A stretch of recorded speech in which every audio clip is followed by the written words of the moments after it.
Friends, if you're looking for real old school laughs, you're in for a treat because we've got them right here. Flip City Magazine. Remember Mad Magazine? Then it went woke? Well, don't worry. Flip City has no chance of going woke. That's right. 4 times a year, you'll get an actual printed magazine full of jokes, stories, comics, and more, all about today's pop culture, entertainment, and woke politics. Flip City takes terrible entertainment trends we love to hate with hilarious parodies of Lord of the Rings, Stranger Things, The Walking Dead, Star Trek, Hunters, and more. Trust me when I say there is nothing else like Flip City on the market. So subscribe today. It will be delivered in print, or you can even get it digitally if you're one of those wacky Zoomers. Either way, follow our link and sign up today, and if you put in midnight, you get an extra 10% off. Check out Flip City Magazine today. Follow our link in the description and check out Flip City.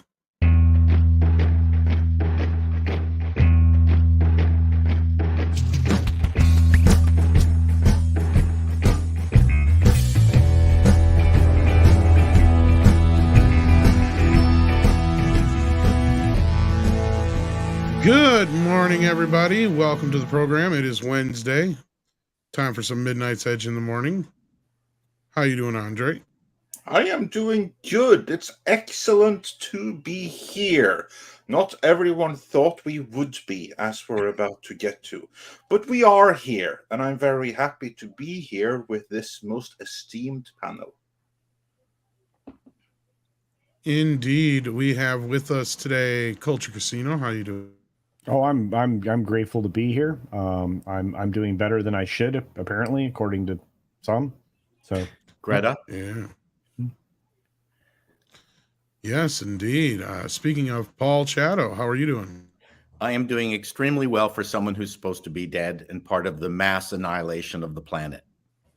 I have a bit of a cough, but that's about all as far as it goes. Well, I have a bit of a cough because you guys are burning crap up there. Anyway, we also have joining us Script Doctor. Speaking of Canadians. Yes, I too am surprised I'm here as well. And speaking of surprises, we have joining us back again. It's been a while, but we're glad to have him with us once again. Lucifer Storm, how are you doing, my friend? I am doing good. I'm glad to be back. Well, I say I'm doing good. I've been checking in on Midnight's Edge a little bit every now and then. I've checked your past few streams, and I noticed there was just too much handsome on screen. So I had to come along to level that out for you. You can't have too much handsome, mate. Otherwise, people get freaked out. That's why I do this from time to time. See, it's even more handsome. What are you doing? I disagree.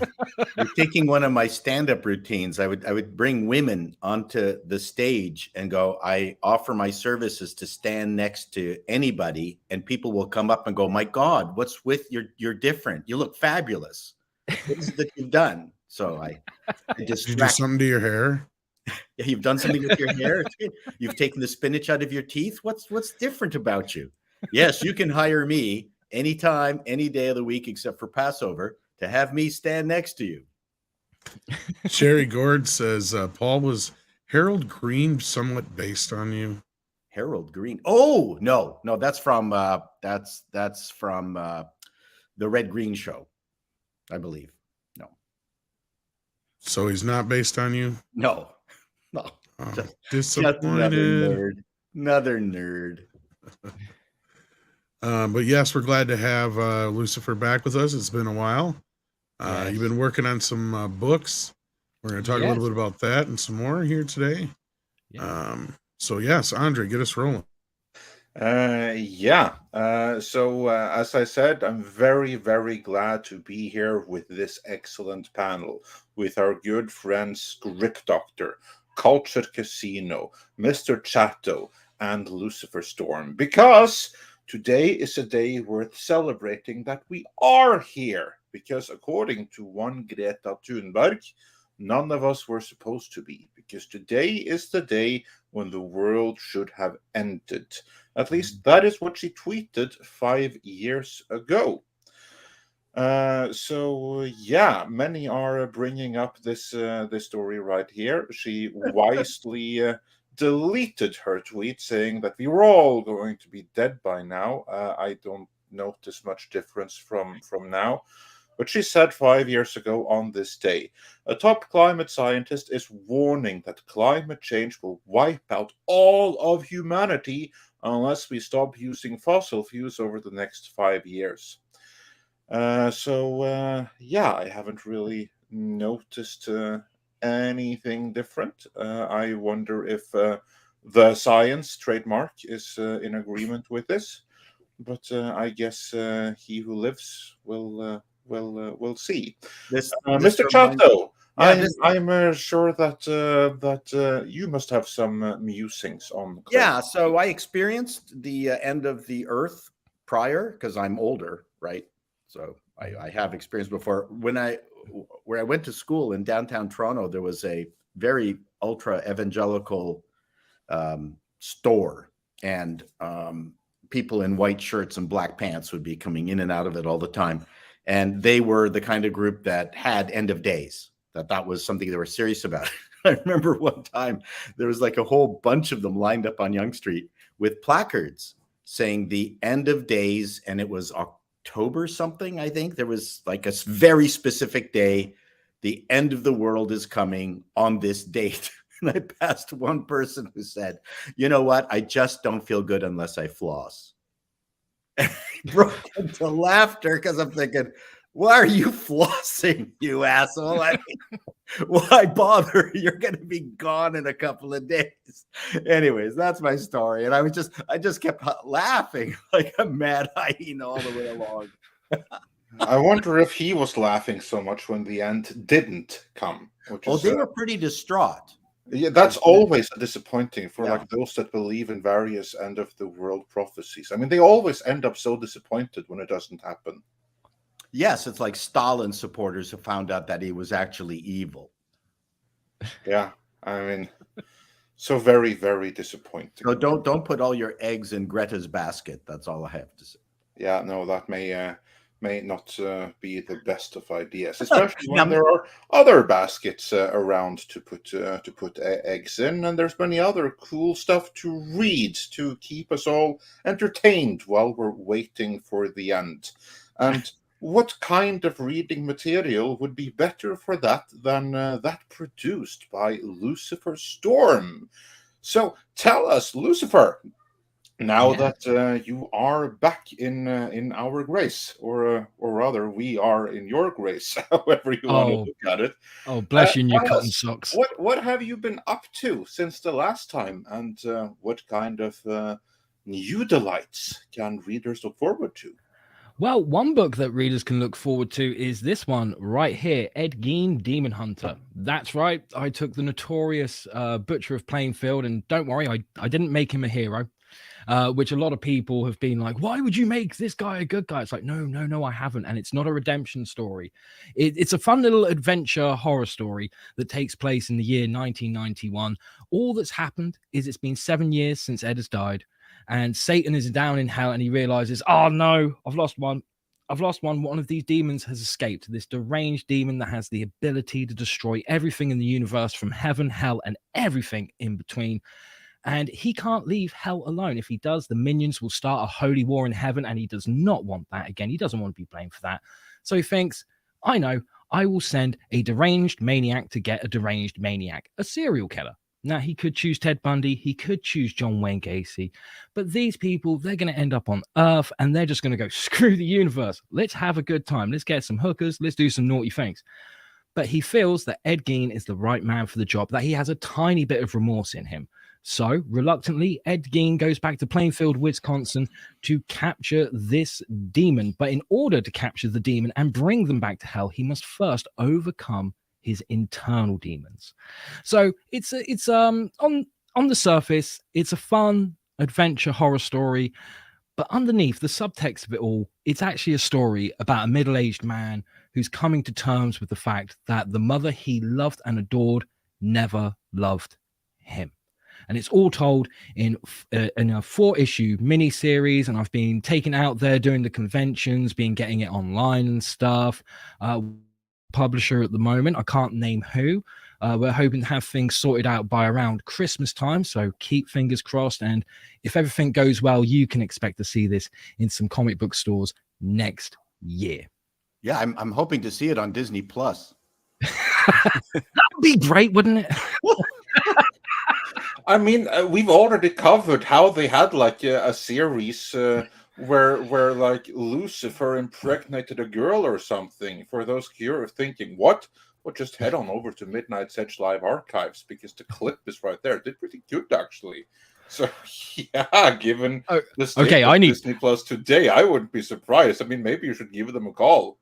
Okay, I need to see that. I need to see that show immediately. It's called Willow. Oh, right. That's what everyone's been talking about, is it? Oh, I see. Well, that sounds like a great plot. I like the plotting of it. It's well, thank you very much. Pretty cool. I have the 4 issues. I've enjoyed them as well, and I also appreciated your thank you cards with the packages that you sent. They were very sweet, sir. You're welcome. Thank you so much for the support, Script. It really does mean a lot to me. So if anyone has any doubts, you can ask Script when I'm not here, and he'll be like, yeah, don't do it. Don't do it. I'm just going to borrow his copies because I'm cheap. You can do that if you so wish. The first issue has already made its way onto piracy websites. Oh wow! Which I'm actually very pleased about, because then that means more people are reading it, and that's the main thing. At the end of the day, I want to give people the biggest bang for as little buck as possible, and well, you can't get any more little than here. It's here for free. So I actually counted it and said, okay, if people go to my website, which you can see just underneath my name, and sign up to my mailing list, they get the first issue in digital format for absolutely nothing. Wow. And it's got beautiful artwork by an artist called Christian Rossi, who is so underrated in this industry, even though he's worked for Alterna Comics and DC Comics. He recently worked on, I think it's called Sergeant Rock versus the Army of the Dead with Eduardo Riso and Bruce Campbell. And I'll open it up here and just show everyone loves. Looks, yeah, wow. It's black and white, yeah. Like, so it's classic indie comic black and white. Absolutely. Right. Absolutely. And in order to create a double page spread like that, I mean, I warned him beforehand. I was like, look, you know, this is going to go to some messed up places and stuff. And in order to keep things as accurate as possible, I don't just need to do my research, so does he. And I said, I'd help you out. There are certain panels in here where I'm going to have to send you the crime scene photos. And I did. And bless him and his cotton socks, he could have turned around and said, nah, screw this. I ain't drawing this crazy book, but he did. I thought when you mentioned going research, I thought you were going to send him to Hades. Not or quite. Wisconsin. That's all the difference. That's torture. But yeah, so far the reaction to this book has been absolutely amazing. Congratulations. I was just in Southampton doing a convention down there, and I had this wonderful experience meeting so many people. Like, there were a lot of people who'd seen me at different conventions who came up to me and said, like, I read your book. I thought it was absolutely awesome and stuff. But I got to meet people who didn't know anything about its existence, including this lovely girl. She must have been about 20, 21. She's there with her boyfriend and her mother. And she clearly had like some form of Tourette's. Like, she had these tics going on. So every now and then her arm would come up like that and she'd hit herself in the chest without even realizing it. And she asked about the book. And as I was explaining the story for her, like, the arm got faster, and then all of a sudden she was beating the shit out of her boyfriend without even realizing it. And her mother grabbed her and went, I can't tell if you're anxious or frustrated. And she just turned to her mother and went, I'm so happy. This book's been written for me. Nice. And it was just such a beautiful experience. And she was like, how much I need to get this now. And yeah, it's been absolutely great. The feedback's been wonderful. And now, because of that, everyone's excited for Lady Satan, which is a book that was actually meant to come out before this one. Unfortunately, a lot of shit went down. There have been major delays, but Christian came back on board because I was drawing Lady Satan originally. And once the delays got got more and more, I turned around to him and said, look, I need to get this back on track. You know, there are lots of people who are disappointed, and I don't want to keep people disappointed. I want to make this up to them, but I don't feel that I'm the best artist for the job. I'm a writer at heart. That's what I should stay with. You've done a great job on this book. Please, can you do Lady Satan? He was like, yeah, sure, not a problem. And the work he's been producing for that book has been absolutely phenomenal. And within the next month or two, we're going to have the first issue of that book out. So I'm the former network executive guy here. I'm going to ask the embarrassing question. Like, what is it that, how many do you need to sell to make your life happy at a minimum of each copy? That is a fantastic question, and that is something I should have thought about before being asked. I'm just happy for the book to be out there. If it sells like 1,000, I'm happy. If it sold 10, I'm happy. As long as one person out there has picked up the book, given it a shot, and walked away with a smile on their face, going, "This is great," then sure, that makes the world of difference to me. I suggest you buy multiple copies in case you want to read it twice. One of the things I'm most interested in is independent film, independent TV, especially in the atmosphere that we're in now, independent comics, because of what's happened with the stupid shit at Marvel and DC. They're like basically dead. This reminds me of the 80s revival of independent comics. You had Dean Motter, you know, Mr. X. I don't know if you know, familiar with them, but so I'm asking this for the sake of the young people out there. Okay. It's just from a realistic perspective, from your experience. Yes. How many would you need to? You're gonna have to answer. I'm now pressing you mercilessly. And no, please do carry on. but you know, I mean, how many would you need to sell to be able to make a living? Oh, to be able to make a living off of this, you can get away with around, I would say, like about 5,000 copies. Okay, each. Yeah. Oh, yeah, okay. Easily.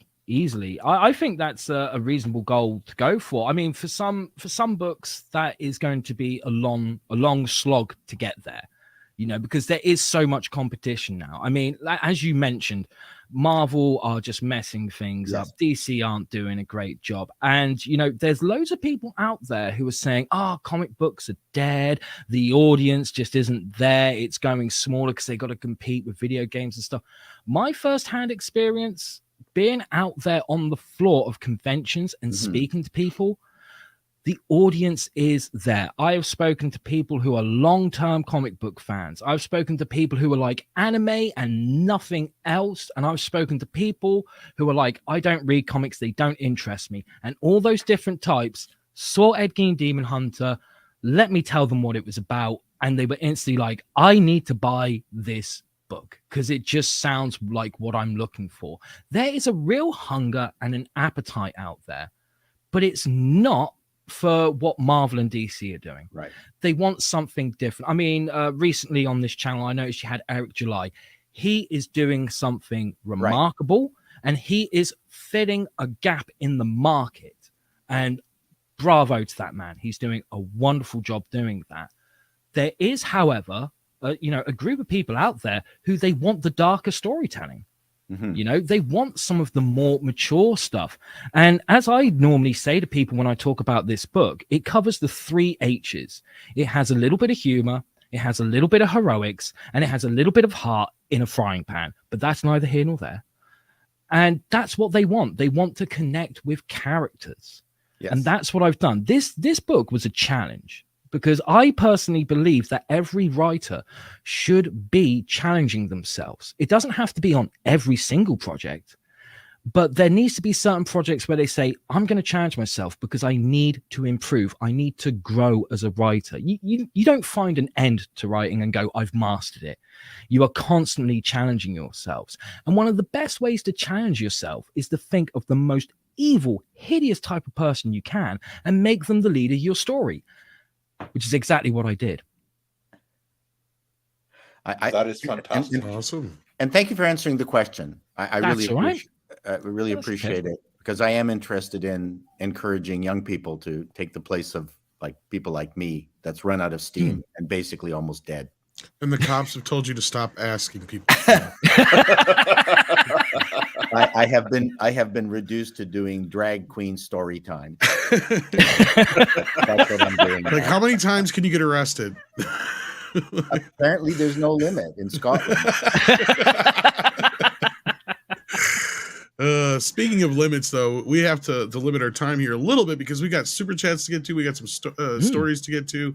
That's great. That was great. To but listen. Yeah, it's fun to have got to dive into a little bit of your work there, Lucifer. We're glad you were able to join us again this morning. And let's get into some of these super chats. Let's begin with this one. Let's do that. This one that came relatively recent, but while Vincent de Leon may still be here, he sent us $20 saying, "Gotta go, ladies and gents. Thanks for all you do. And nice comic, Lucy. I'd love to see some old comics like Shadowhawk or Poison Elves to get a reboot. See you next time. Like the video and sub." And yeah, thank you, Vincent. I agree with that message. Excellent mention of Poison Elves there. Brilliant. Thank you. Great title. And then going back to the top, we got Dark King who says, "Is Battle Angel Alita a Disney princess now?" Good question. Technically, yeah, because Disney owns Fox. Fox is Jones Cameron. They won't let Leia be a princess, though. Well, she's the princess that they won't acknowledge. Okay. You know what? I say that the alien queen is a princess now. Yes. Why not? Final Smash 1689 says, "Celebrating the birth of my first baby girl. Can you name some examples of great female characters to introduce to her down the line?" Well, congratulations, Final Smash. Yes, congratulations. Yes. Congrats. We are so happy for you and your entire family. So congrats to the new addition and your partner. Yes. And a baby girl. Boy, have you got your hands full. Yeah, but it's fine. Dads and daughters become really, really tight. So yeah. And then it says, "Thank you guys for making my mornings easier." Great examples of female characters to introduce to her down the line. Well, of course, there's Wonder Woman. Well, that's way down the line. Supergirl. Like as far as when she's small, I don't know. I can suggest something. Anne of Green Gables. All right. Andre, you've got a little one. What is her favorite stuff right now? Well, Minecraft and stuff like that. Because here's like the thing. Yeah, but no, really, here's like the thing. She's not looking to see herself in anything. What she's looking for is stuff that entertains her. She loved the Super Mario movie. She don't need to see herself anything in there, something. But if I were to say something, Princess Peach, like for instance, when she plays Mario Kart and stuff, she's drawn to Princess Peach. So that is one. It doesn't have to be anything in particular. Like the most important thing is like if you just make her happy and she won't need to see herself in anything but things that are cool. Yeah, obviously Wonder Woman. That is one thing. Play video games with her, and I made the mistake of assuming that a female protagonist might be useful. So I mean, might be fun. So I apologize for mentioning Green Gables. And Peppa Pig is fantastic. Yeah, Pippi Longstocking. So is Pippi Longstocking. I was about to actually bring that up as well, as I see many doing. Barbarella. Pippi Longstocking is great fun. Well, Pippi Longstockings, Barbarella, both redheads, so at least we're not a race. Well, Barbarella, I was a joke. And the beauty with Peppa Pig is that that's actually fun for adults too. Yeah. It is. I mean, they've done amazing. The makers behind that, and because they were smart enough to realize that parents will be watching this. Stay away from Dora the Explorer. Yeah, I never really got into that here either. So yeah, stuff like that. That's where you want to. Matilda's great. Yeah, that is a good one. As far as Rainbow Bright hasn't made a comeback yet. Jethro Peters is now a member. Thank you so much. Nice. The Walt Man says the fact that news dropped late at night, and the only message the DEI had came from an HR memo, as Neon put it in their video. She got the boot. Well, we're going to talk about this. Little context here. Disney's DEI chief is out skis. Yeah, we will get back to that when we have WDW Pro joining us in approximately half an hour. So we'll take the deep dive into this then. And then we got Hyper Guyver, who says, I don't think it's really the win everyone thinks it is. Oh, no, sure, she may be fired, but the department still exists to poison everything. Well, we'll discuss that. There's no win here. Yeah. Cal Miles says, chief and head of diversity is a stupid idea. Yeah. Cal Miles says, an interview with the Rings of Power cast, and what do you know? They blame the fans, blah, blah. These actors have no future and need to grow up. Yeah. Before we move on from this one, because of course that was like one of the dwarves that gave an interview, and I forget the name of the actor, and honestly, who cares, because no one is watching that stuff anyway. And his reason for why no one is watching is because everyone is a racist, evidently. But Mr. Lucifer, we haven't had you on since the Rings of Power came on.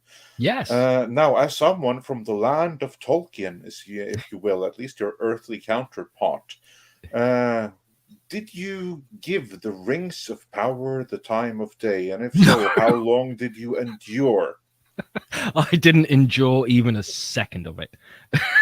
I saw the trailer and just went, yeah, no, bye, see you later. In fact, it was things like that made me, at the beginning of this year, I made a pact with a friend that, one, we wouldn't watch any superhero movies for this year, whether they were old, new, didn't matter. And I've stuck to that. And I also made a pact that I wouldn't actually watch anything new that's come out this year that's been so recent, because I've been burnt so many times by all these shows where sometimes I look at the trailer and think, oh, that looks great. And sometimes I look at the trailer and think, it look great, but I'll give it a go.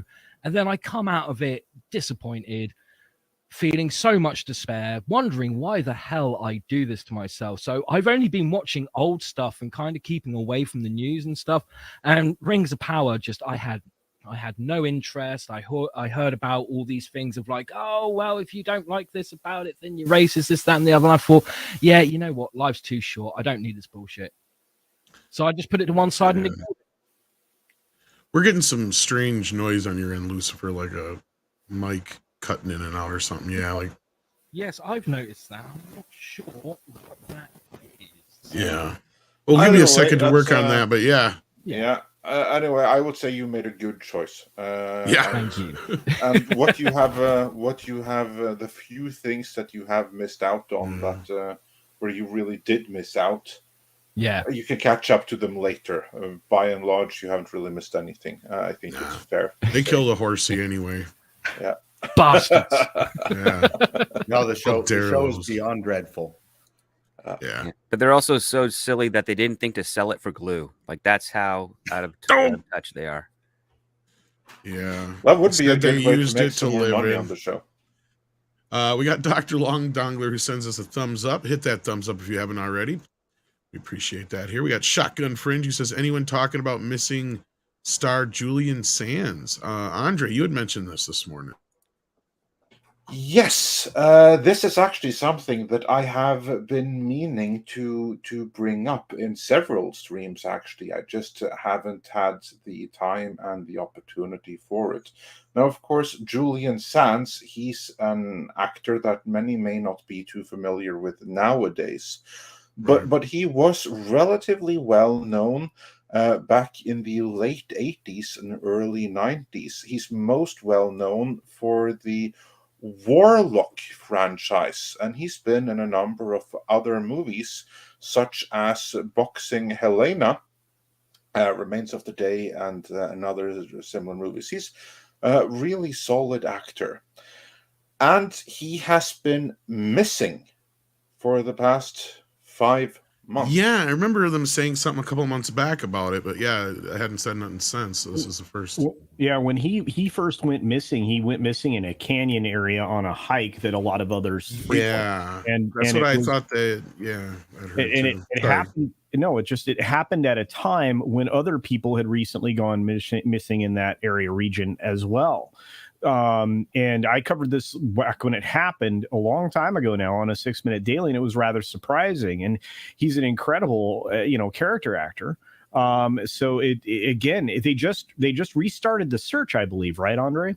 Well, he's not a priority because he's not in a submarine. Yeah. If he was in a submarine, then they'd worry. Yeah, that's a different story. I know. Yeah. No, they restarted the search. And they finished it again without really finding anything. Yeah. And his brother has basically said that he has resigned himself to the likely fact that his brother will never be found, and his whereabouts and he was hiking in the St. Gabriel Mountains. Final destiny will be unknown. Of course, that this is a little bit weird though, because even when you're hiking, people generally don't just disappear in the Western world. That's a general thing. It says here he was hiking in the San Gabriel Mountains of Los Angeles, and the search resumed on Saturday. So hopefully they find something soon. It doesn't sound too good at this point, but yeah.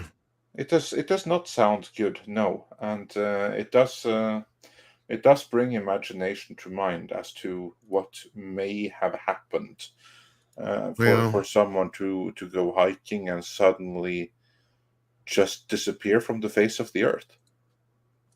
Yeah.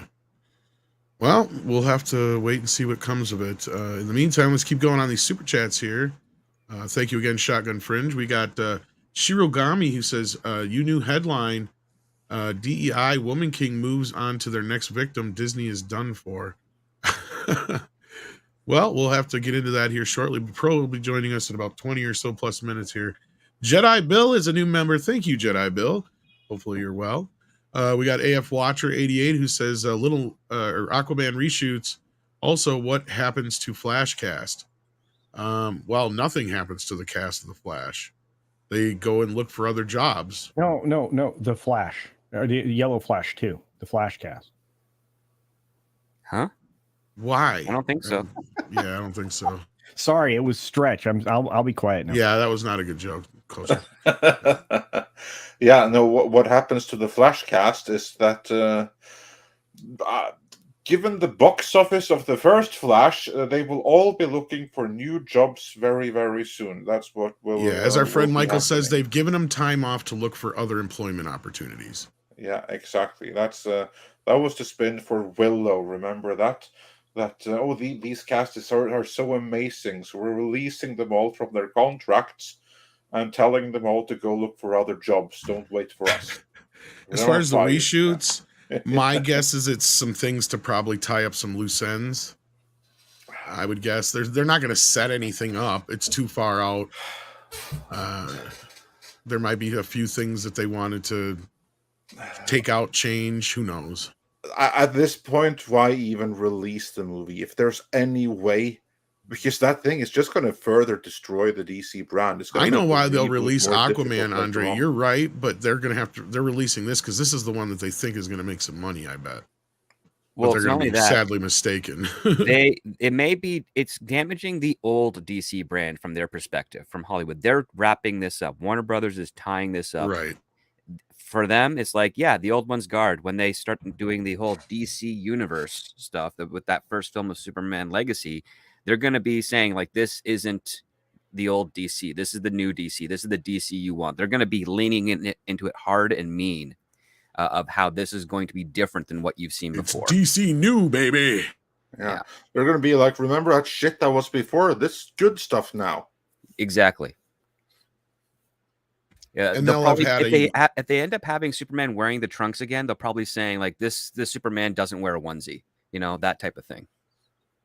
I don't know do. if I they'll even do go to hope we that will point, get the trunks. I will be very, very happy with that. I never liked Superman without the trunks. That just looked ridiculous. You ask me. Yeah, no, I think if anything, they're probably just shooting just some more farewell business. If worse comes to worse, just to tie things up. I can't see any other reason to be doing it. Maybe they're cutting the movie quite a bit and they're filming a couple connective tissue scenes because the damn thing's too long, and they're like, we got to get this thing in and out in 90 minutes or something like that. If the movie's shorter than 2 hours, then that's why. Well, they absolutely should cut it down to less than 90 minutes. Hell, they should cut it to less than 60. Let's just forget the whole thing. Yeah, I mean, this is one case where they literally can't cut it down enough. Yeah, and unfortunately, this is falling under the same purview as Flash, as far as I know, that they have to release it. So yeah, I mean, if anything, they should cut it down so it's like a short and attach it to some other movie. Maybe they are going to the extreme of getting rid of Amber, but I doubt it. Because I thought I'd heard they were thinking of doing that a while back, and then they decided not to since they're rebooting anyway. So what's the point? But again, you also have the premise that the Aquaman that we saw at the end of The Flash is not in the same universe as the one we saw previous. So that might justify. They might be doing a reshoot to tie that in. Who knows? Because that's the problem with the Aquaman Flash situation is these movies have flip-flopped their schedules so many times. But I've been told by multiple people now that Aquaman is technically a prequel because it takes place before The Flash. But then there is the end credit scene that they shot with both Michael Keaton and Ben Affleck, and probably now George Clooney as well. That might be what's going on. Who knows? This is the one that I've heard is just a problem overall because it's a bad movie. It tested bad, almost as bad or worse than Batgirl in most cases, I'd imagine. And whoever Paul's talking to is not us, I guess. So, what's your first thought? Says everyone. The Kraven trailer looks generic. Yeah, we're just about to get to this. Everyone seems to be poo-pooing the new Kraven trailer, but I think it actually looks good. It has some pretty good writers on top of it. Cheers, guys. I mean, it didn't seem. I mean, again, this could be part of the superhero burnout. For the longest time, I didn't think there was a parallel between what's happening with the superhero movies and Westerns. But I think there's probably more of a parallel that I had anticipated. And one of the signs of the death knell of Westerns was the introduction of realistic Westerns compared to the Roy Rogers, Gene Autry stuff. So if we have a parallel between the comic books, like if you read the first Green Lanterns, it's not connected to realism. It's real wonderful fantasy, and we enjoyed it in its time.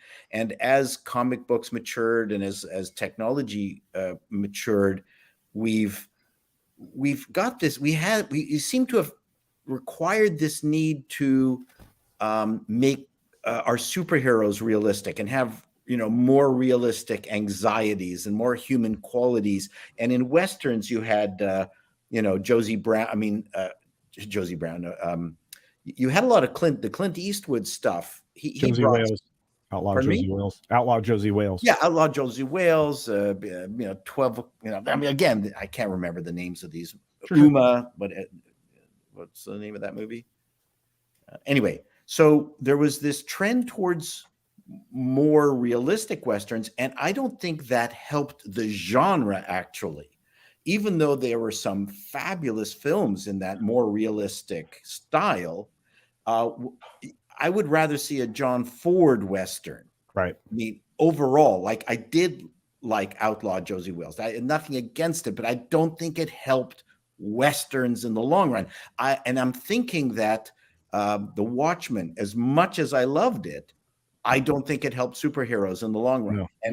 And all these other, I'm going to get slammed by people, but the Boys, for instance, which I also loved, I don't think that helps the superhero genre. it actually breaks it down. Well, and but that's done purposefully, right? Any form of deconstruction, Paul, which is what's being done now to all of this stuff, right? That actually takes away a lot of the fantasy, and it removes the idea of good and evil, because again, and I'm going to continue to say this till probably the day I die, they are deifying the villains. Because they identify with them more readily, the people that are creating this material. So it's easy to deconstruct a hero when you can't see yourself as that person, and you see yourself aligning more with the sensibilities of a villain. And that's what we're getting in this Kraven film, because I want to turn it back to that and say this. Good job. I thought, well, no, I'm sorry, Paul. I thought that I thought that the trailer with the sound off was brilliant, visually stunning, lovely. And then I watched it with the sound on. By the way, I do that often. For Good a reason. idea. Yeah, because it disconnects what they're trying to sell me. I'm disconnected from the music and everything else. I just get a purely visual spectacle. And then I'll watch it with the sound. And then the sound will deliver like a completely different take on it. And look, I agree with you. Lots of generic, lots of maybe things that aren't, necessarily going to service a story that I saw visually that was there. So it's just it was hit and miss for me. I think it was going to look beautiful, and I hope that they have more in store as far as the story goes than the same tropes that they've been playing on. And even Mangold's Wolverine. Yeah. I don't think it helps. Oh, it's a great film, but I agree with you. Yeah, great. It doesn't help. And I'm just thinking back to the comics that transported me out of reality. Not that I needed much help. And I think, this is, I think that is, has hastened the death of comic book movies. Well, that's called basically it's just because they abandoned the aspirational aspect of it. I mean, one of the key elements of the fantasy or fiction in general is that it's a world that is familiar to ours, but it is completely unique to its own universe. And that's my point. As the audience you want to use that world if it's a better world, or if it's a world made better by the heroes, as an example for us to ourselves to try and replicate in our reality. What we've had is the inversion. Again, like Alan Moore did his Watchmen book as a commentary and to have fun. And then people thought, oh no, this is what the genre should be. They looked at it as an instruction manual, just like they looked at the Dark Knight Returns as an instruction manual. Yep. And that's actually the antithetical to what those writers were doing with those characters. They were just having fun with another fantastical element, saying, yeah, our world is dark and dour and whatnot. Let's throw the superheroes in there and see how that would work as an experiment. But its popularity was the wrong lesson that the publishers and that later on the filmmakers took with regards to those types of angles of stories. It just got very deep quickly. No, but the script is exactly, this is the point I was going to bring up, because last night Razor Fist posted, it's been 30 years since we've had the most believable Catwoman on screen, and she died and got brought back to life by cats. What does that tell you? And my response to him was, the reason why, and that is because they built a believable world. You can take your audience in several different places and do several different things as long as the world's believable. And Script's 100% right, because that was what I was going to say too, is the bigger problem is they keep trying to shove the real world into this stuff, and it's like, that's not how this works real well. And 3D doesn't help. And adding people into it also distracts you from it. And I think that's a great insight, Script, in that bad writers took the wrong lessons from Watchmen. And bad producers, they all did. I mean, I don't want to see Neil deGrasse Tyson in a fictional movie talking about science, because I know that he's a real spokesperson for science in our world. I want to see make up a real character, make up someone else that's talking science. We don't need to know that it's that guy. It's not part of our world. And let us. And I think we can say the same thing with the endless dystopian worlds on streaming, because you read some of the old science fiction novels out of it, like Snow Crash and things like that, and you go, wow, this is entertaining. It also takes me out of my world. And then people got the wrong lesson from that. And now they're just because it's dystopian and you're using CRT monitors rather than flat screens, in a Brazil kind of Terry Gilliam way, doesn't make you a genius and doesn't make your world dystopian. Right. Yeah, but as far as the Kraven trailer, I'm of two minds of it. It doesn't look horrible. They But I changed could the see- origin story. Yeah, I Yeah. can see the DEI in it big time too, especially the environmental Why? stuff. Why? Why do Um, people keep changing a damn fine? That has been something since the beginning of Hollywood, Paul. They always got to put their stamp on it, whether Well, yeah, every it's director making the doesn't like Joker to be- the killer of the Batman's parents or whatever other example. That you was wanna because come they up thought it was a one and done, and they just wanted to with. tie Yeah. up the loose ends of the. They did something the Flash didn't. They gave us the killed Bruce Wayne's parents. Yes. But in that case, we don't want it. But yeah, Well, in that case, it wasn't the driving force of the story, unlike the Flash, which had it that way. But Ed Gein killed Batman's parents. yes. yes, Damn straight. Yeah, I'm And looking he at ate that. Oh, you figured out the twist. He ate the rich. I'm trying to get more publicity work off. No, the- but this Nice, Kraven appreciate trailer, it. I think you're right. It looks very generic in a lot of ways. I mean, yeah, it looks stunning and whatever in certain sense, but at the end of the day, what is this that we've never seen really before or anything It's special about it? also- No. it's written by the three guys that were heavily rewritten from their Iron Man and I think Transformers films or the Equalizers films. Richard Wenk, he did the Protege, Expendables 2, Equalizer 1 and 2. Like he's okay, but he's not like the best out there. And then you had Matt Holloway and Art Markham, who did Iron Man and Uncharted and Men in Black International and The Last Night. It's like, wait, I know Iron Man was heavily rewritten, and I know those other three movies were not too great. So, I mean, these aren't the best writers. They're basically they're in assignment mode. And what they're just about doing what- Lucifer? Your opinion on taking good deconstructed pulp fiction and then having everybody jump on it? I personally believe that deconstruction can be done right and in the right setting. I don't think it's a good idea to take things like superheroes and deconstruct it, because then you're forgetting the point of why superheroes exist. Superheroes exist as a form of escapism. Okay, and everyone has a reason to escape. Everyone wants to escape the world for a little while, and it can be for silly reasons.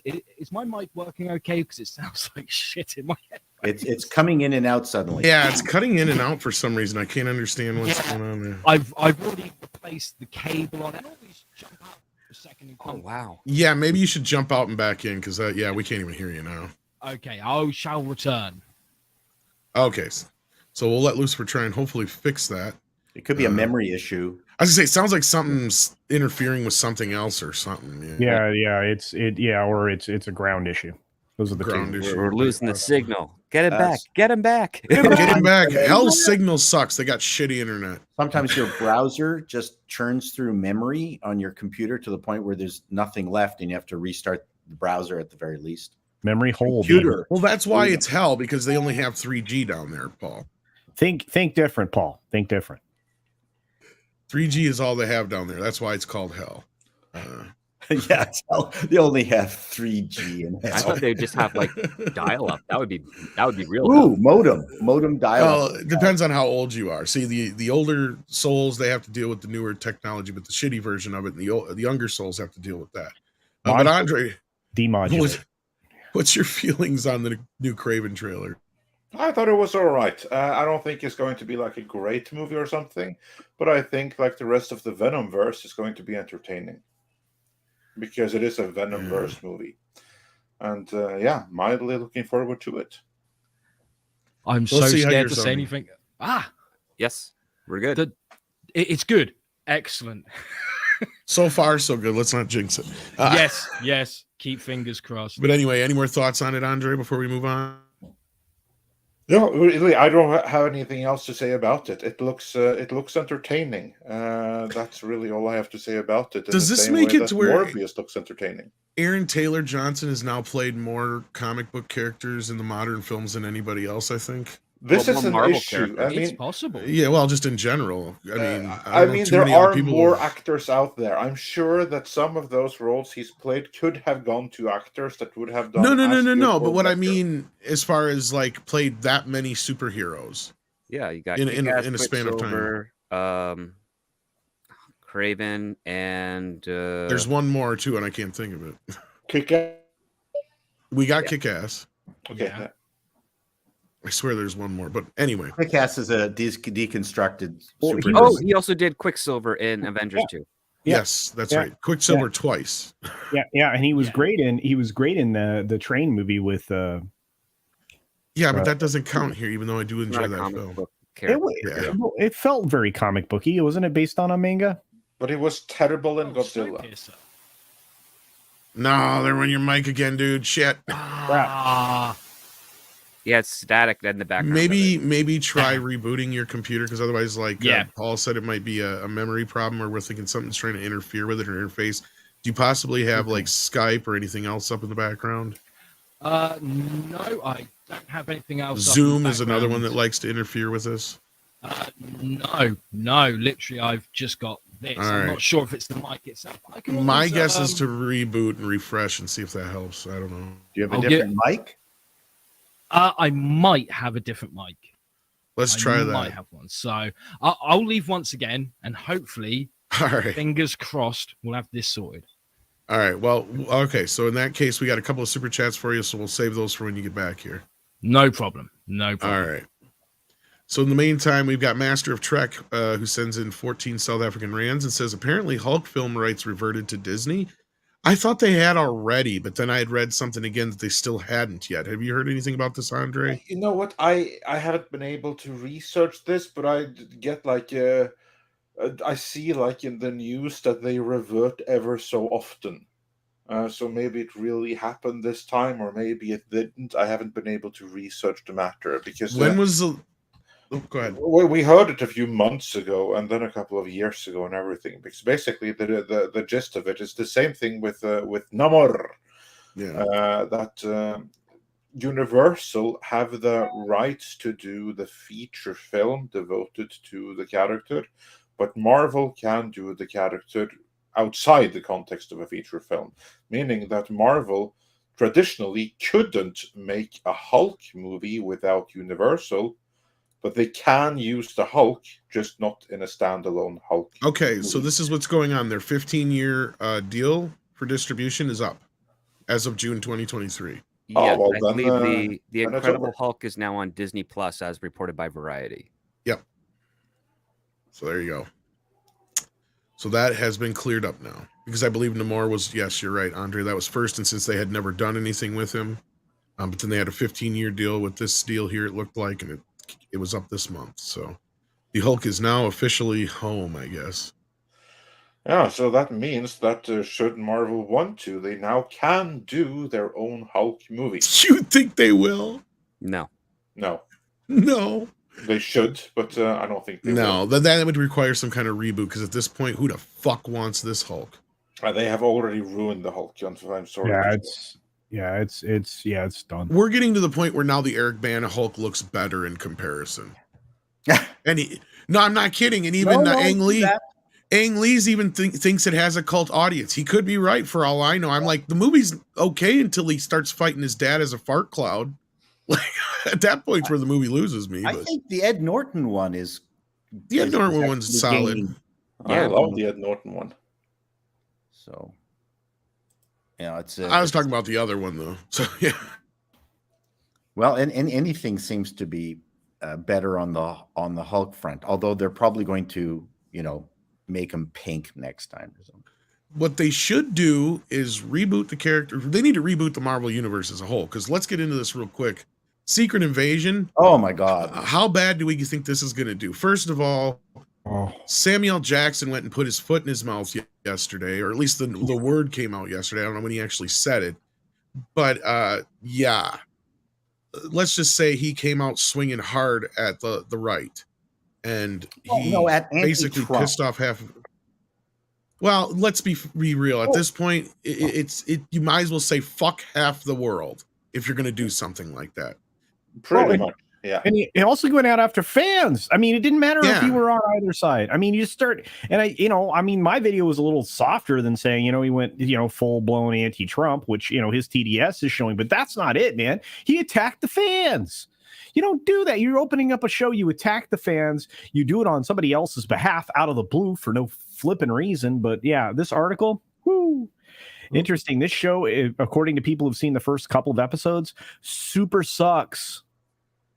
And It's was super heavily nothing. rewritten. It's super nothing. I wouldn't say it sucks. Script is right. They rewrote the hell out of it because I saw Robert Meyer Burnett going off about it. He said he had read the scripts and he's like, they changed this and they went and truncated all this stuff in the first few minutes of the show.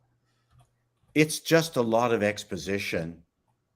And I've seen worse. I didn't cringe at it. I went, this is just boring. I don't care. But it was consistent. Yeah. I was going to watch it until this shit. The part that bothered me the most, and spoiler alert, the constant reference to Fury, you were so different before the snap. Oh, Fury, you were way better before the snap. Oh, if you're not the same Fury post the snap. I went, okay. So basically, they gave him the Jake Skywalker treatment. Not as bad. I mean, he's somewhat running around being heroic. Not as bad. Whoa, that's a ringing endorsement there. But it's like, you know what? The worst thing that happened to the MCU was the snap. They just need to go. That's the end of Galactus. That's the series of comic books. Fantastic Four move on to the next bad guy. It's like, just end it. Ugh. I don't need to hear more Thanos references. It's crippling them. I disagree with that. I don't think that the Infinity Saga and the Thanos snap in itself ruined everything. It's how they chose to address it and what they did afterwards. Well, I can't That think is what the same really thing. screwed them over. You could perfectly well have that, have the 5-year gap, move on, everything like that. But then the problem isn't that. It's easy to blame that, but the problem is the directionless direction they went afterwards and how they tried to top it. That's where they really screwed themselves over. It wasn't the snap, it was the aftermath. Sure, I agree with that. I can see that. Yeah. Because I will say that story-wise, what they've done up until Endgame has been fantastic, all of it. I don't like Endgame, but my issue with Endgame is just that. It's how it sets up what is to come in Phase 4, how it sets up the multiverse, how it sets up Falcon and the Winter Soldier, how it sets up all of the disasters that came later. But if it had set up different things, if it had set up, okay, now Tony Stark is dead, now the cosmic threat is defeated, there ain't nothing really horrible looming over the horizon anymore, signaling now we're just going to scale it back for a phase. Now we are going to just follow the street adventures of the heroes with the regular scales where their life is in the balance, which is plenty relatable enough, without having to try to top it, which they did in the Loki series. Then it would have been perfectly fine. So it's what they did after the snap that's the problem. Well, the street level stuff I agree with, but I would have had no problem recasting Captain America and Iron Man and just enjoying life the way comic books presented them. Yeah, and like you could have, but again, that's another path not taken. Sure, and it's a path that may have been better than what they chose. So that's just my point. They chose to go the wrong direction afterwards. But speaking of direction afterwards, we have someone in the wings who can help us with more of the Disney discussion here, because there's more going on in the world of Disney now than Secret Invasion, which is of course bound to be the latest flop on Disney Plus, what with Samuel L. Jackson already having pissed off half of the worldwide audience. This is correct. Helping us to take apart everything else that happens at Disney is WDW Pro. Welcome. Well, I'm coming in cold, but I'm happy to be here. I have not been privy to the prior discussion you all have had. However, let me say when it comes to this secret invasion situation, I just wonder, and I don't think this is true clearly, but I just wonder, is Samuel L. Jackson seeking to destroy the comeback efforts of Brie Larson? I mean, how could you possibly do more damage than what he has already done? Not only has he harmed the chances that people will tune in for this show that starts off slow and does not build any great interest, but also he has, I would think, presented a huge issue for Brie Larson, for her handlers, for her marketing team, for Disney as they get ready to go into the Marvels. This is now a much more difficult show to market, advertise, etc., because of the statements he's made. Yeah. When you come out at this point in time with what we're seeing with these other companies, and you essentially malign half of North America as being akin to racist, horrible rednecks who would oppress a young Samuel L. Jackson, when that is what he equates half of North America to, well, perhaps that's not accurate in terms of the society in which we live. And also, perhaps it's not the greatest gift to give unto Bob Iger, the beleaguered Bob Iger at this time, as they try to turn this company around. It is, wow, what a thing to do to Brie Larson. I haven't felt sorry for Brie Larson until today. I kind of feel sorry for her. Yeah. This is meant to be in support of Brie Larson, where he basically came out and he told the world that, the election of the Orange Man Bad broke her brain. Talk about strong women characters, strong women actors. This is this is indicative of Hollywood. This just shows you exactly what they're all like. They are exactly like these fuckers that we saw on the day of the election, freaking the fuck out, acting like it's the end of the world just because they didn't get their fucking way, like babies.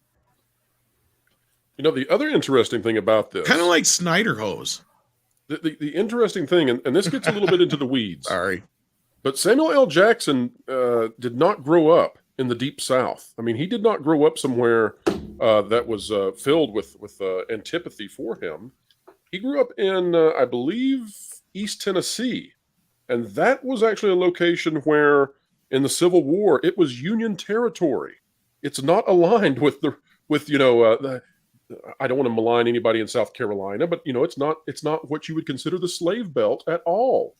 And so the idea that he came out of somewhere that was highly oppressive and that half the country is still just like that oppression that he faced, it doesn't ring true to me. I'm not here to discredit his experiences, but I am here to say that if you think that half the country is that they're accurately reflected as rednecks who would oppress minorities, then you live in a much more dire and dystopian world than I think we should live in. I don't think that's reflective of reality at this point in history.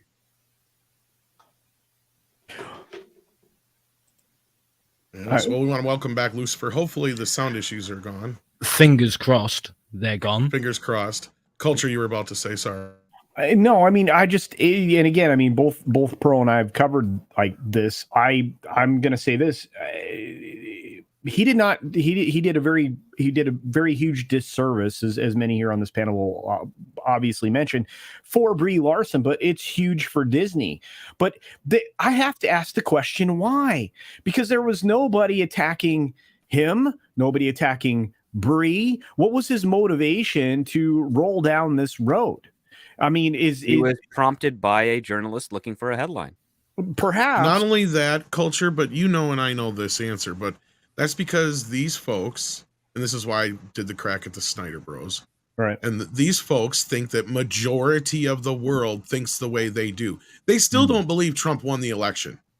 Right. They go on and on about what he says and does after that fact, but they still to this day call him an illegitimate president and all that shit. They cannot fathom. It does not make sense in their brain that more people than them think differently than them. That's why they go to this extreme and say that, 200,000 people are fucking racists, or 1 billion people are racists or sexists, because in their brain, they can't fathom the rest of the world not thinking that way. They think this is brownie points. But it's not. I mean, it's evidential. I mean, if they look at the evidence, right, they now understand, or they should, that every time they attack the fans, they harm a project's performance, whether it be a television show, whether it's a film, whether it's an overall company. I mean, this has been demonstrated. The idea that all publicity is good publicity, right? That's out the window now.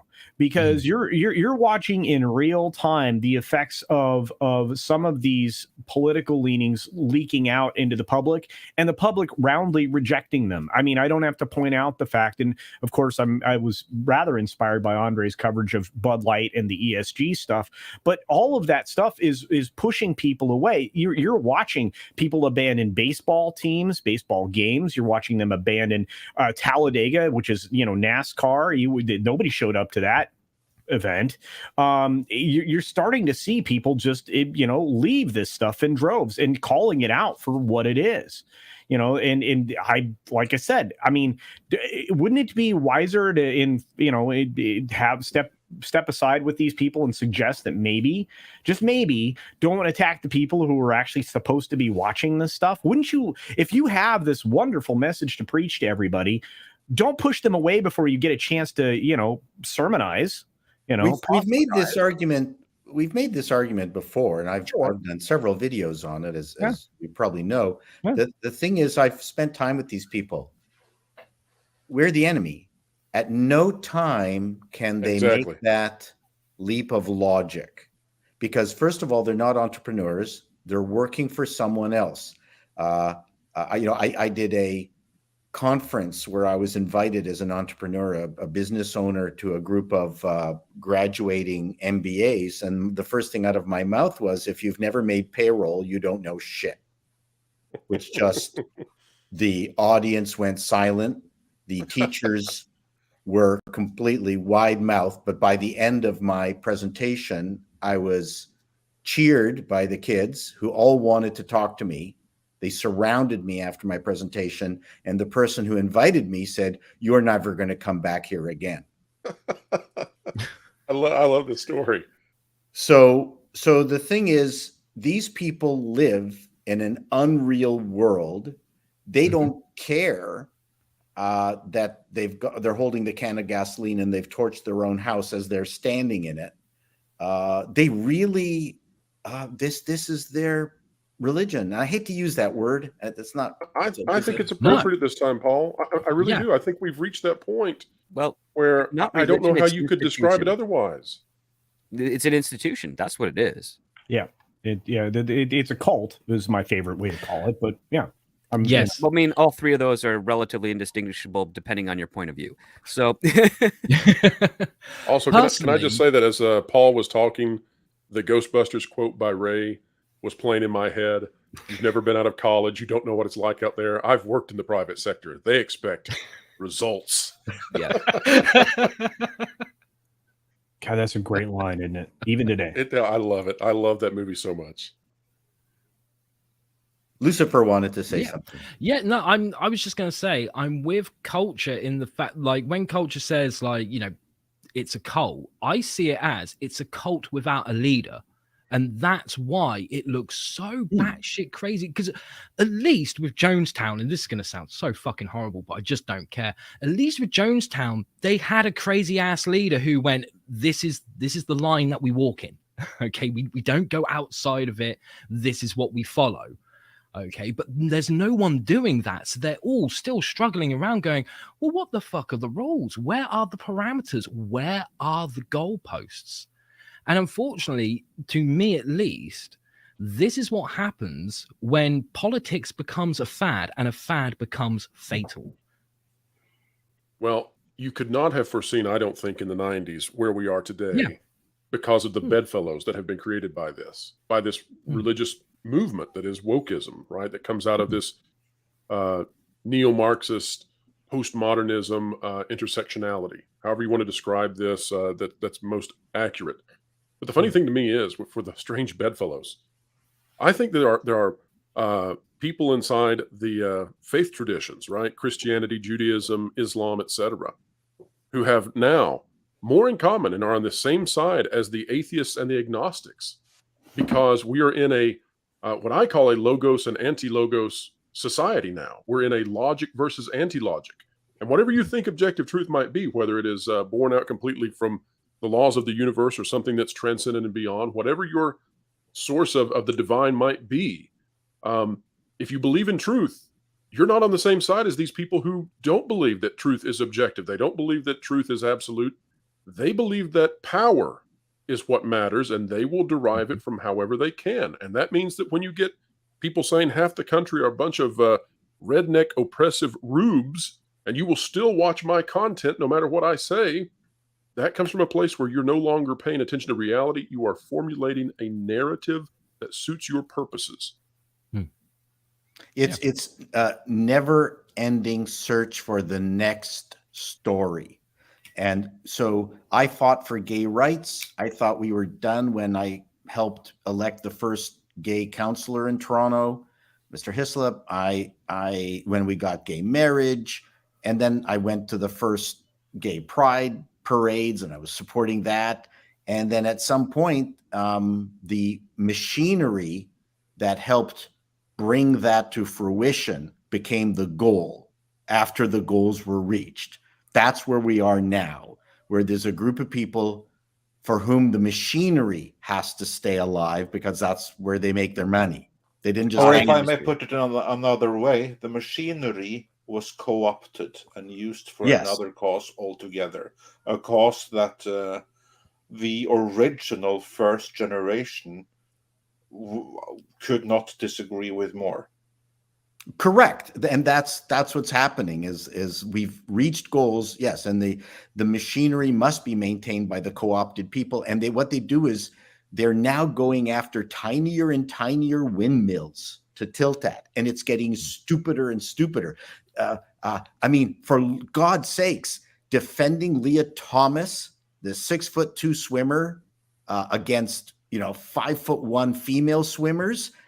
It's, as you said, WD, it's illogical beyond every stretch of the Well, let's be careful with what we say here, because we are on YouTube, and YouTube has declared that the individual to which you referred is stunning and brave, and if any woman disagrees, then they can suck her dick, basically. So, Excuse me, ma'am. No porn at the bar. Oh, it's okay. I'm transgender. Oh, I had no idea. Do whatever you want all the time. You've used the protective talisman cartoon. That's right. You've put us back in the good graces of the algorithm. We're okay. Anyway. I had to get out of here somehow. Culture, you had your hand up. Exactly. So. Oh no, I was just saying, yeah, you played the proper clip there, Tom. Well done. That's right. So that's where we are now, is that it's the machinery and the people who are defending their own livelihood that is now driving things to insanity. Well, speaking of DEI, exactly. Are we ready to hop into that one? To the big topic at hand here, because we have another huge story that broke yesterday. And this one, I mean, there's a lot of different ways to look at this. Now, WDW Pro, I know that you released a video on this matter earlier already. I regret that I have myself not yet had time to see it. I do understand that a couple of the panelists here were on it, trying to get this up on screen now, but like, here we go. So yeah, what happened yesterday is that Variety broke the exclusive scoop that Disney's chief diversity officer, Latondra Newton, exits. Now, when someone exits this way, that's not 100% of the time, but certainly more often than not, code for that they were fired. So, WDW Pro, please take us through the story. What is going on here, and what is your reading of it? Well, as we begin our fascinating and exciting journey with the Walt Disney Company as they enter this tailspin, let's set the context by going up just slightly before where we arrived with Latondra Newton. And let's say that it was only a few days ago that the chief financial officer, Christine McCarthy, stepped away from the Walt Disney Company. Now, Christine McCarthy is a very cutthroat sort of executive. She is also someone who has been highly instrumental in keeping some of these extreme ideologues inside the company. She's also been someone who is a stalwart defender of Kathleen Kennedy, etc. Now that she is gone, the Walt Disney Company is bringing in someone who is going to enter into the temporary role of CFO with 30 years under his belt. This is a Mr. Larry Lansbury, I believe. It's Lansbury, at least is his last name, maybe Tony. But Mr. Lansbury is entering the role with 30 years under his belt at Disney. That means he is at retirement age. He is coming in from the parks division, which means he has no connections to Hollywood that we are aware of. And we know that he has an end date in sight for when he exits the role. And we would assume then that he is headed towards retirement. That is exactly the type of person that you would want to bring in if you were preparing to let heads roll. And so when that happened, I commented on it and said, well, the person who's coming in is perhaps the bigger story than the person who's going out, if you can imagine it. Now, here we are. Only days later, Ton Newton is exiting the company. She is not releasing her own statement as she does so. And you are exactly right, Andre. That is typically a major indicator that the person is not leaving on their own terms. She also, upon leaving, is apparently going to be on the board of an unspecified company. We have no idea what company that would be.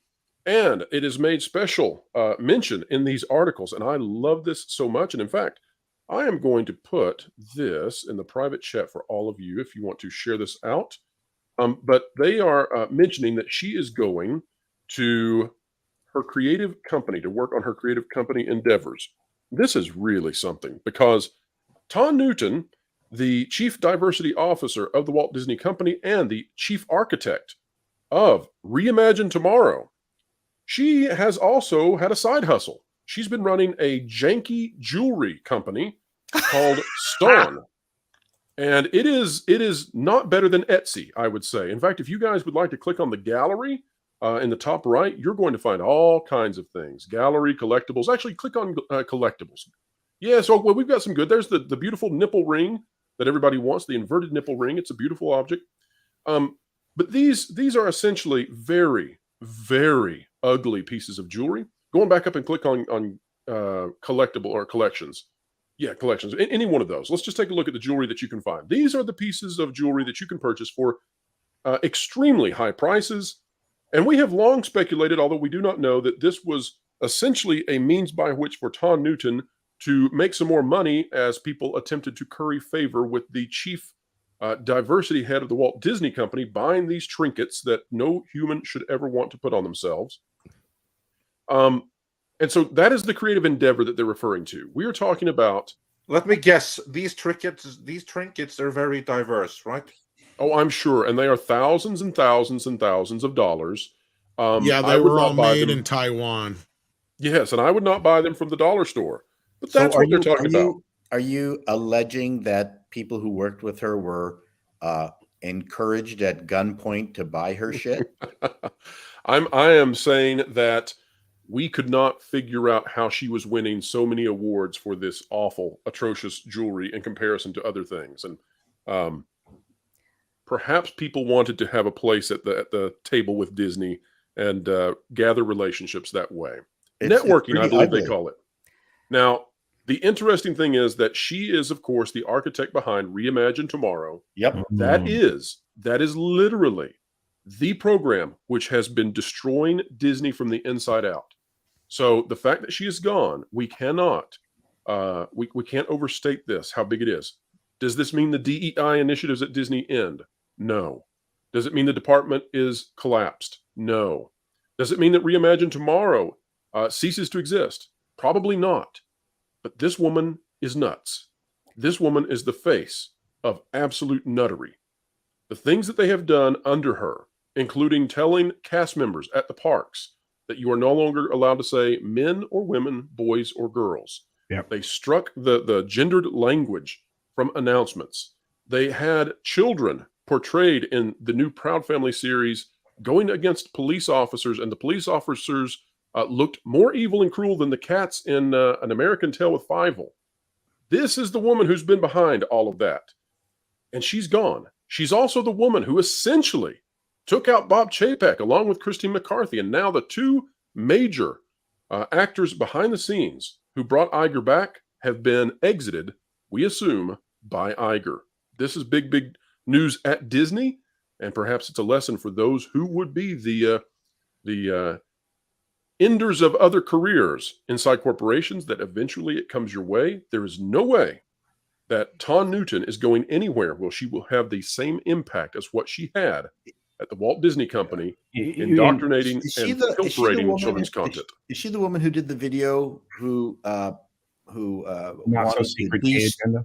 No, that's not her. That's one of her lieutenants, but that's not her. Are you talking about Chato, Raveneau? Right, Raveneau is Latoya Raveneau is the lady I think you're talking about. Yeah, but Mr. Chato, you did some research into Reimagine Tomorrow in this glorious, much more diverse and safer way. Can you just, before we let WDW Pro go on, share with us what were your findings about Reimagine Tomorrow, this glorious Disney company-wide initiative, courtesy of Latondra Newton? The thing that struck me was it was both internal corporate DEI and it was product. Like, I've never heard of an HR person who generates or manages product development.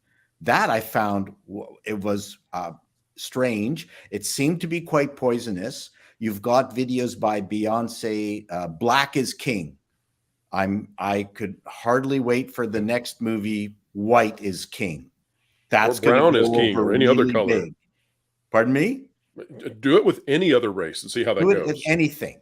Like, Italians are king. You just won't get away with it. No. And she is perpetuating this stereotype within her community, and I don't think in the long term it's particularly helpful. And this whole Reimagining Tomorrow is just filled with this royalty syndrome. And I like I said, I'm shocked that a HR position has had such influence on end product. So now that she's gone, I guess Disney is still going to be suffering from Newton's laws of failure, I guess we could call them.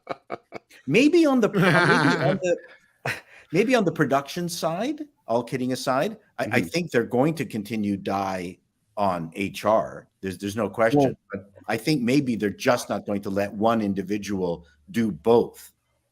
I look, regardless, I mean, obviously it'd be better if they got rid of all of that stuff and cleaned house and replaced their HR department. But that's you're right. That's not going to happen. But let's not forget that this lady was almost single-handedly responsible for destroying 3 classic and much appreciated attractions in the theme parks. Yes. She took out 3 things, all in service of her wackadoodle ideology. And culture, let's specify how that worked.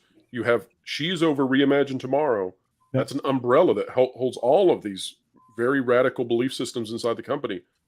One of those initiatives underneath that umbrella is the Story Matters group, which is highly linked with Carmen Smith, who's the one of the heads of the WDI. So, and that's how they managed to take out these major attractions, where they were destroying attractions that people love.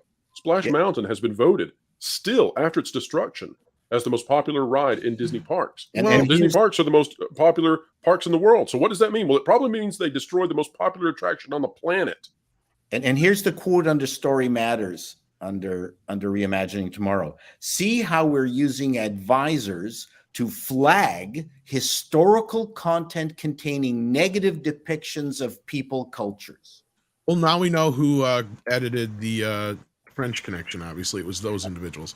But no, these guys have kind of made themselves obsolete. It's by making all these fucking lists of things that you have to have done in your movies. Now they have the list. They don't need them. They already know what they have to do. So they don't need these people anymore. You gave us the list. We're done. The most brilliant thing that the new communists have done is abandon class struggle and go for culture struggle and race. That was the most brilliant change in tactics. Well, that's exactly yes, what and I then said. branch that Paul. out to They other went- intersectional realms.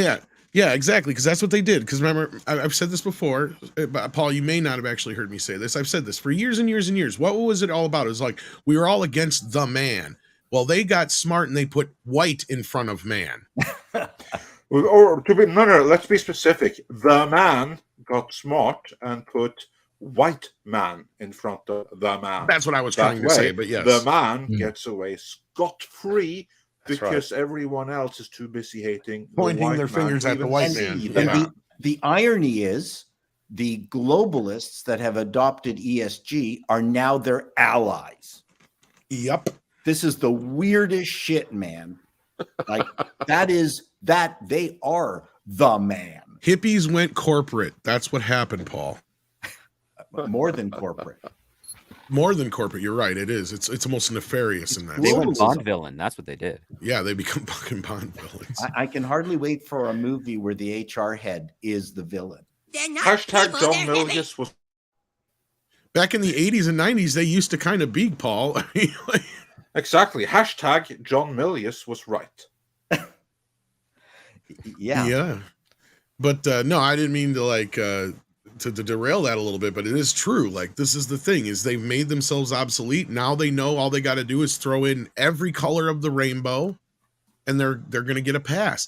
And it's funny because you even had because we discussed this on Toxic Femme, you even had Tonka Watershed out there talking about how this diversity in film is unnatural and it doesn't really quite work. Because it's just not the way the real world is. So let's have some real fun. Let's put a quote up there that might make it onto all kinds of shows. Here's the quote I'll give you on this one. What if this black lady was brought into Disney to run all of this stuff because it helped Iger with his political ambitions? And when he came back to fix the mess he made because of his political ambitions, having not ever run for president, the black woman was no longer needed and he got rid of her.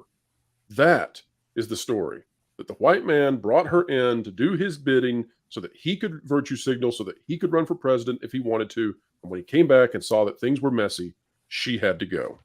I have a question related to that because I do like that theory. Because I will say that what this looks an awful lot like is that Bob Iger is continuing what we were hearing Bob Chapek intended to do.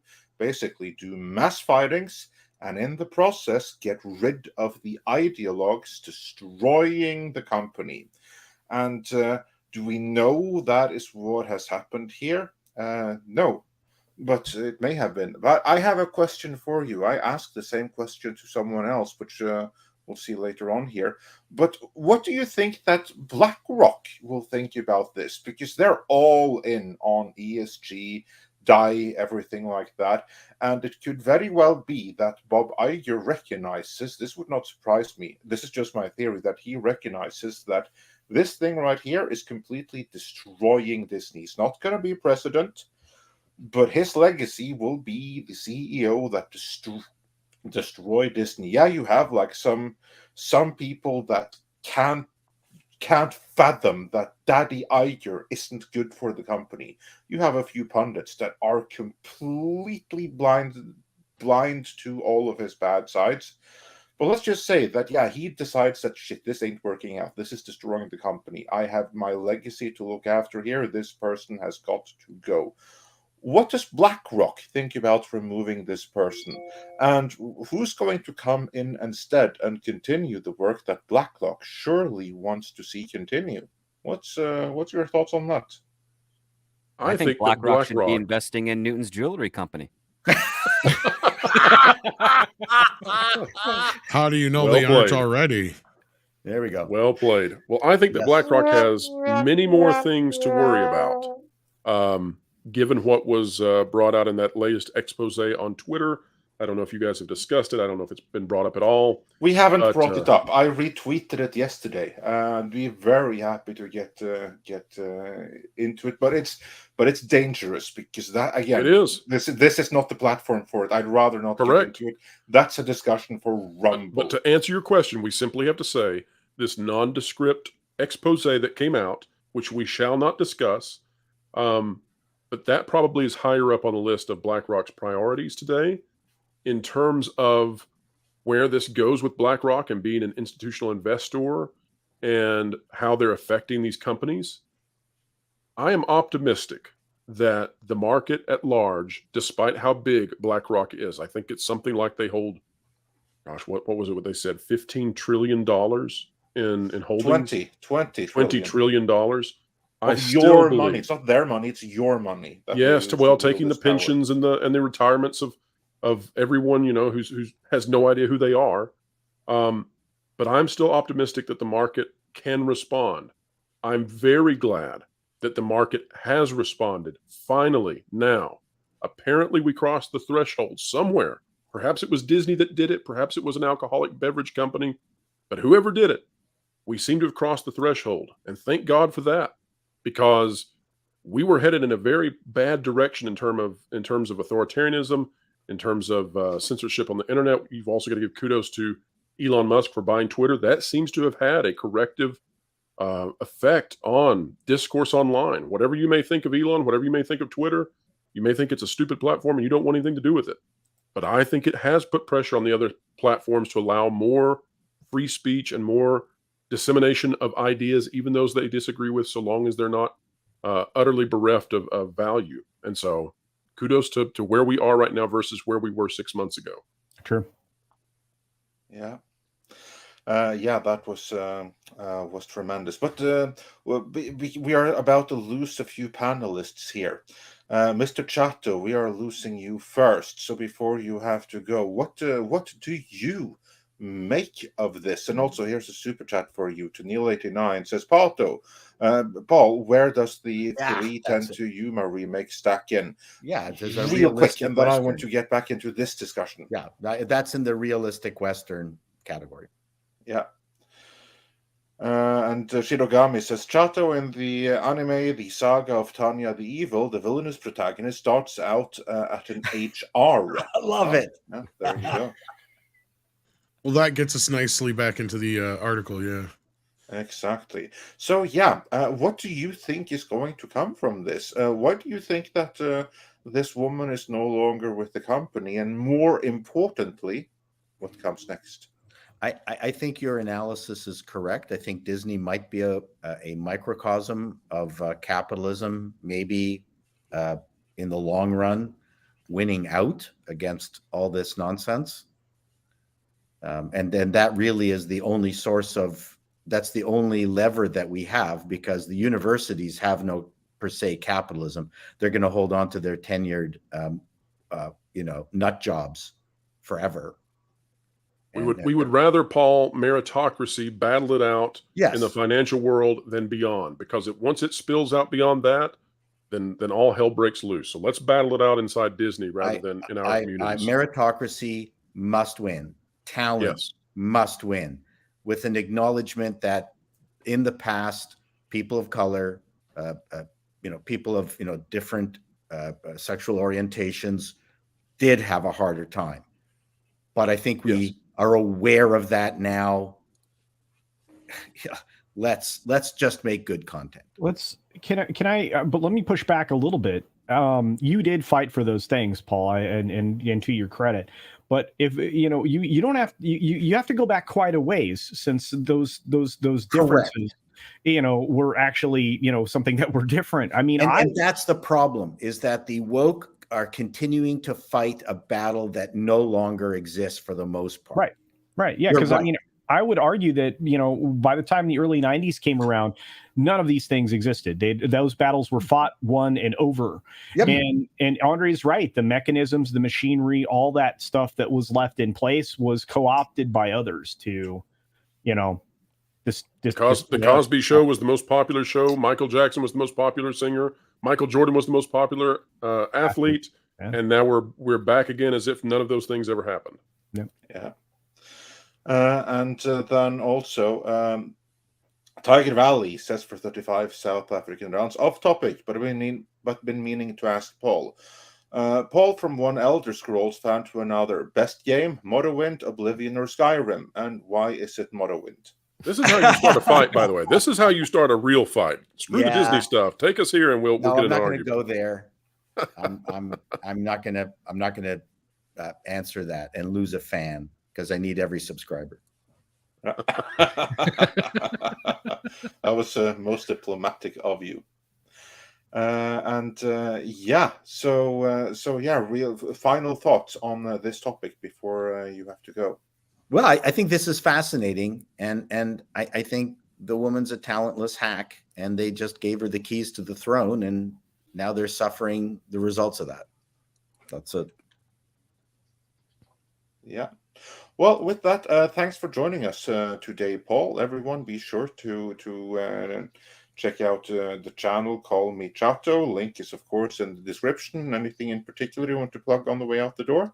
No, I just did a very proud of my interview with Mark Asquith. It's not a video that a lot of people are going to be that interested in, but it's the beginning of a series of interviews with Mark, who very much knows the comic book industry and even fought Marvel when Marvel took over from the distributors and completely wrecked the comic book industry. And that's going to be my next video, is the interview with him on how Marvel killed their own goose because of greed.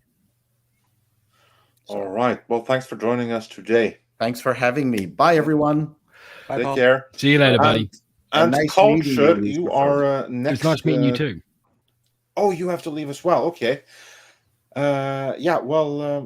Lucifer, let's have your thoughts on this matter before we lose you. Yeah, I think this is a really interesting thing. The only thing that concerns me is this more something that's happened because of a fear of recession and all that? Is it more of a money drive, and it's like, oh, we'll just tone this down for a second and then it will come back later? We don't really know. We know that Disney has a financial hardship, but here's like the thing: if they fire this woman right here, they're gonna have to hire another. So I don't see any savings associated with firing her directly. No, but it depends on whoever takes over the role. How experienced are they?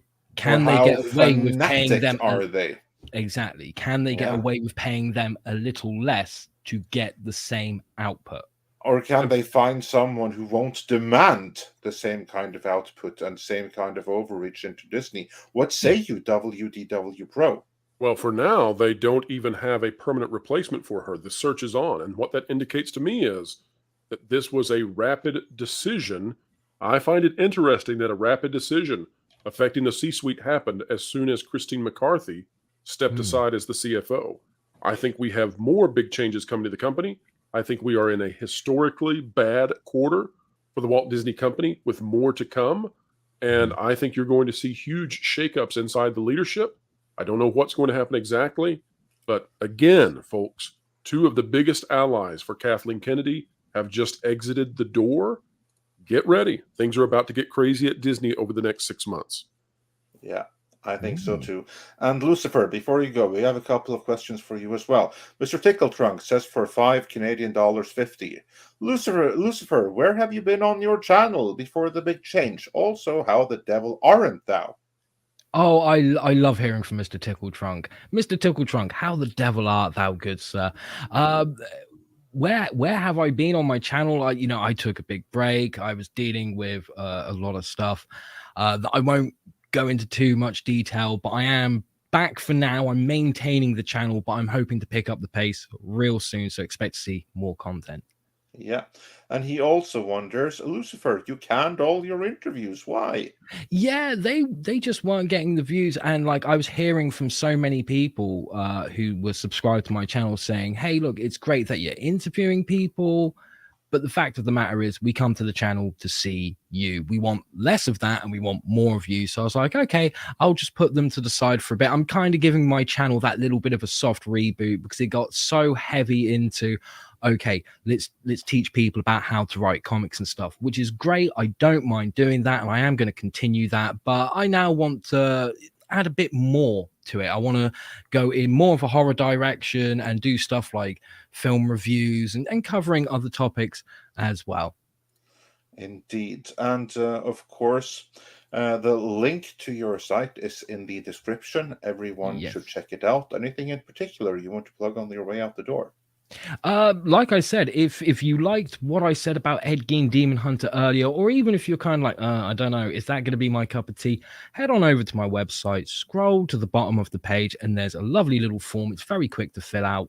Just put your name, your email address, hit subscribe, and you will be on my mailing list. And in return, as a token of my appreciation, you will get a free digital copy of Ed Gein Demon Hunter issue 1. Fantastic. Awesome, and we can't wait to talk to you again on Monday, Lucifer. So yes, I can't wait to come back on Monday. It's going to be fun. It's going to be a good time, and hopefully I can be on for a bit longer than I am tonight. Fantastic. Well, thanks for being here. And thank you for having me. Speak to you later. And then we are unfortunately also losing Culture. But before we do, Culture, I would love to hear your thoughts on this matter on screen in particular. What do you think is the reason behind this sudden exit, and what comes next? I'm going to bring up a name we haven't mentioned here yet, or at least not that I can recall. I did step away for a moment, but I believe that Nelson Peltz may have a cadre of people that might be interested in shifting direction at the Disney company. I think that his influence the last time around certainly tried to redirect the ship. I think that you'll see. If you see more movement in the direction of cutting loose the corruption, as Pro was referring to this, not directly, not in those terms, but I think Pro's right. I think you're going to see more of these leaders in this area of the cult be stripped away in an effort to prevent Peltz from rising again with a potential to... I was going to say, do you think that this whole thing, are you insinuating Culture that basically he said that, oh no, we're not going anywhere, we're going even further deeper into the woke, was just to appease the media and certain people within the company, but on the inside he's like, oh, he got Peltz off his back by saying, I'm going to get rid of all these people? Is that what you're insinuating? I think that that's probably something that was part of the discussion, but not directly between the two. I think oftentimes Iger is not able to communicate directly with people for any length of time. He is a wonderful communicator publicly and a great public speaker, but you notice how he got rattled during the annual shareholders meeting. He was substantially rattled by the questions that were essentially going under the radar of the screener there, and really exposing a lot of problems that Disney has, and bringing a lot of other investors' attention to the fact that others were seeing the same problems within the company. So yes, I think that perhaps some intermediaries are having continual conversations there. It's possible they've spoken directly. Would it surprise me? Not really, but it's just not. Iger's just doesn't seem to be doing well one-on-one with people, even in interviews. He's been rattled and looking for words when he should have prepared statements to a lot of the softballs that he's normally asked. Well, he's been asked some very difficult questions lately. So I'm in agreement with Pro. I think you'll see more shake loose. They're going to have to try to get the boat a little closer to the middle. Will it be in the middle? No. Will they abandon DIE, which is what it actually is? No. Are they going to continue to put meritless people in positions of power? Of course. But they have to do it in a way that they have to do changes in a way that isn't going to draw too much attention. These two particular moves have drawn a bunch of attention. So publicly, you can say, hey, look, she's off to do other things. McCarthy's got family things. You've got all this other stuff going on. You got rid of, Victoria Alonso for, whatever stated reason that you have. But ultimately, in the end, you're really seeing some shifts, and it'll be telling after Indy 5 releases what happens over at Lucasfilm, I think. And look, if you start to see, how about the elimination of the story group at Lucasfilm? Would that send a signal? I don't know. Culture, before you go, one of the things that's been interesting is that Disney now has a pattern that when they let go of some of these women, now Christine McCarthy doesn't fit in that same box. She's leaving for medical reasons, and we actually believe that those are legitimate. Sure. Yeah. But the other women that have been let go at this level, they file lawsuits against Disney later on, and it turns into a massive food fight between Disney and the woman that Disney would like to be on good graces with because they want to be part of that Me Too situation. Yeah, I would not be surprised if Taw Newton comes out swinging at Disney, given that she has released no statement. They did not allow her to release a statement that we can see. What do you think? Does this get ugly maybe in the next few days? Do we see an expose out in one of the trades about this? Would it surprise me? Absolutely not, Pro. I mean, you're again, as always, your instincts are amazing. 99, and that's this type of person's MO too, right? Like the woke folk. Like that's what I said too. It's interesting you said that, Pro, because I said we'll know more about this Christine McCarthy situation. Where if in 2-3 weeks from now we don't see an expose, well then it was more of what they say it is. But I think you're right, and I think that's a very interesting point. Yeah, and I think we're going to see an expose from this person in the next couple. It would actually be surprising if we don't, because again, as everybody who's affiliated with or ever been affiliated with a large corporation, they know how these things happen, especially in the entertainment industry. But I also would agree with you, Pro. I want to believe that the reasons given by Miss McCarthy were the actual reasons for her leaving. But it's just, there's a lot of coincidences happening right now. And maybe the fact that McCarthy did have to leave for the reasons stated is opening the door for other people that were being protected to make their way out the door as well. The reason I've been exceedingly careful with Christine McCarthy is because she's a triple survivor of breast cancer. Yes. Yeah. She's 70 years old, and her husband is in a permanent full-time 24/7 nursing home essentially. Yeah. You want to be awfully careful because you don't want a tragedy to happen 3 weeks later and you come off as a very horrible person. So it's better to err on the side of being wrong in that case. And I agree with you. And I've said it that almost every single way. I'm like, look, I want to take that as at face value. But like I said, it doesn't mean that there isn't opportunity for these other things to happen because as a result of that. McCarthy was, if you take away the health situation, right? Everybody knows that my position, and I assume everybody on this panel, she just acted horribly. I've called her the real life Ursula. The decisions she made at Disney were horrendous. Well, now she's gone. And what are we seeing? We're seeing the head of the Reimagine Tomorrow program that was infiltrating children's content, children's programming with nonstop ideology. Yeah. She's out the door. And I'm sitting here saying, who's next? And the other thing I'm saying, and we need to talk about this, I think. Look at this. You've got the Little Mermaid. It doesn't matter what the trades say, right? Who cares about the trades? The trades are becoming irrelevant versus the kinds of channels we're running here, the kind of content we're making, trying to cover this accurately. This is where people come to get the actual truth. Look at Little Mermaid. It's going to lose $100 million. Look at Elemental. It's going to lose $200 million. More. Look at Indiana Jones, The Dial of Destiny. God only knows how much money that thing's going to lose. That might, excess of $300 million Indy's going to lose probably. You are talking about, over the entire course of this year, Disney cozying up to $1 billion in box office losses. We're not talking about flops. We're talking about catastrophes. We're talking about John Carter's over and over and over. We're talking about Lone Rangers back to back to back. This is a historical time, and we don't have the numbers yet. We don't get them until August when they have to do the next report. But when that happens, I think we're going to find out why it's time to jump ship. These people know it. I think. Are you saying, when you say jump ship, because now it just sounded like a number of these people are leaving because they know they're on the Titanic. Are you suggesting that by exit they may actually have left of their own free will, seeing, this is going to hell and I'm not going to be here? Let me enter into speculation territory strongly here. Given let's parse this out. Given how positively the Walt Disney Company talked about her in the press release, in the trades, but also given the fact that they have no replacement, given the fact that it is someone already doing another significant job who will take on her duties in the interim, and given the fact that she was not allowed to give a press release of her own, and also given the fact that she has nowhere that she's going, she is on the board of some nebulous company that is unnamed, supposedly in the future, and she is selling her Etsy jewelry.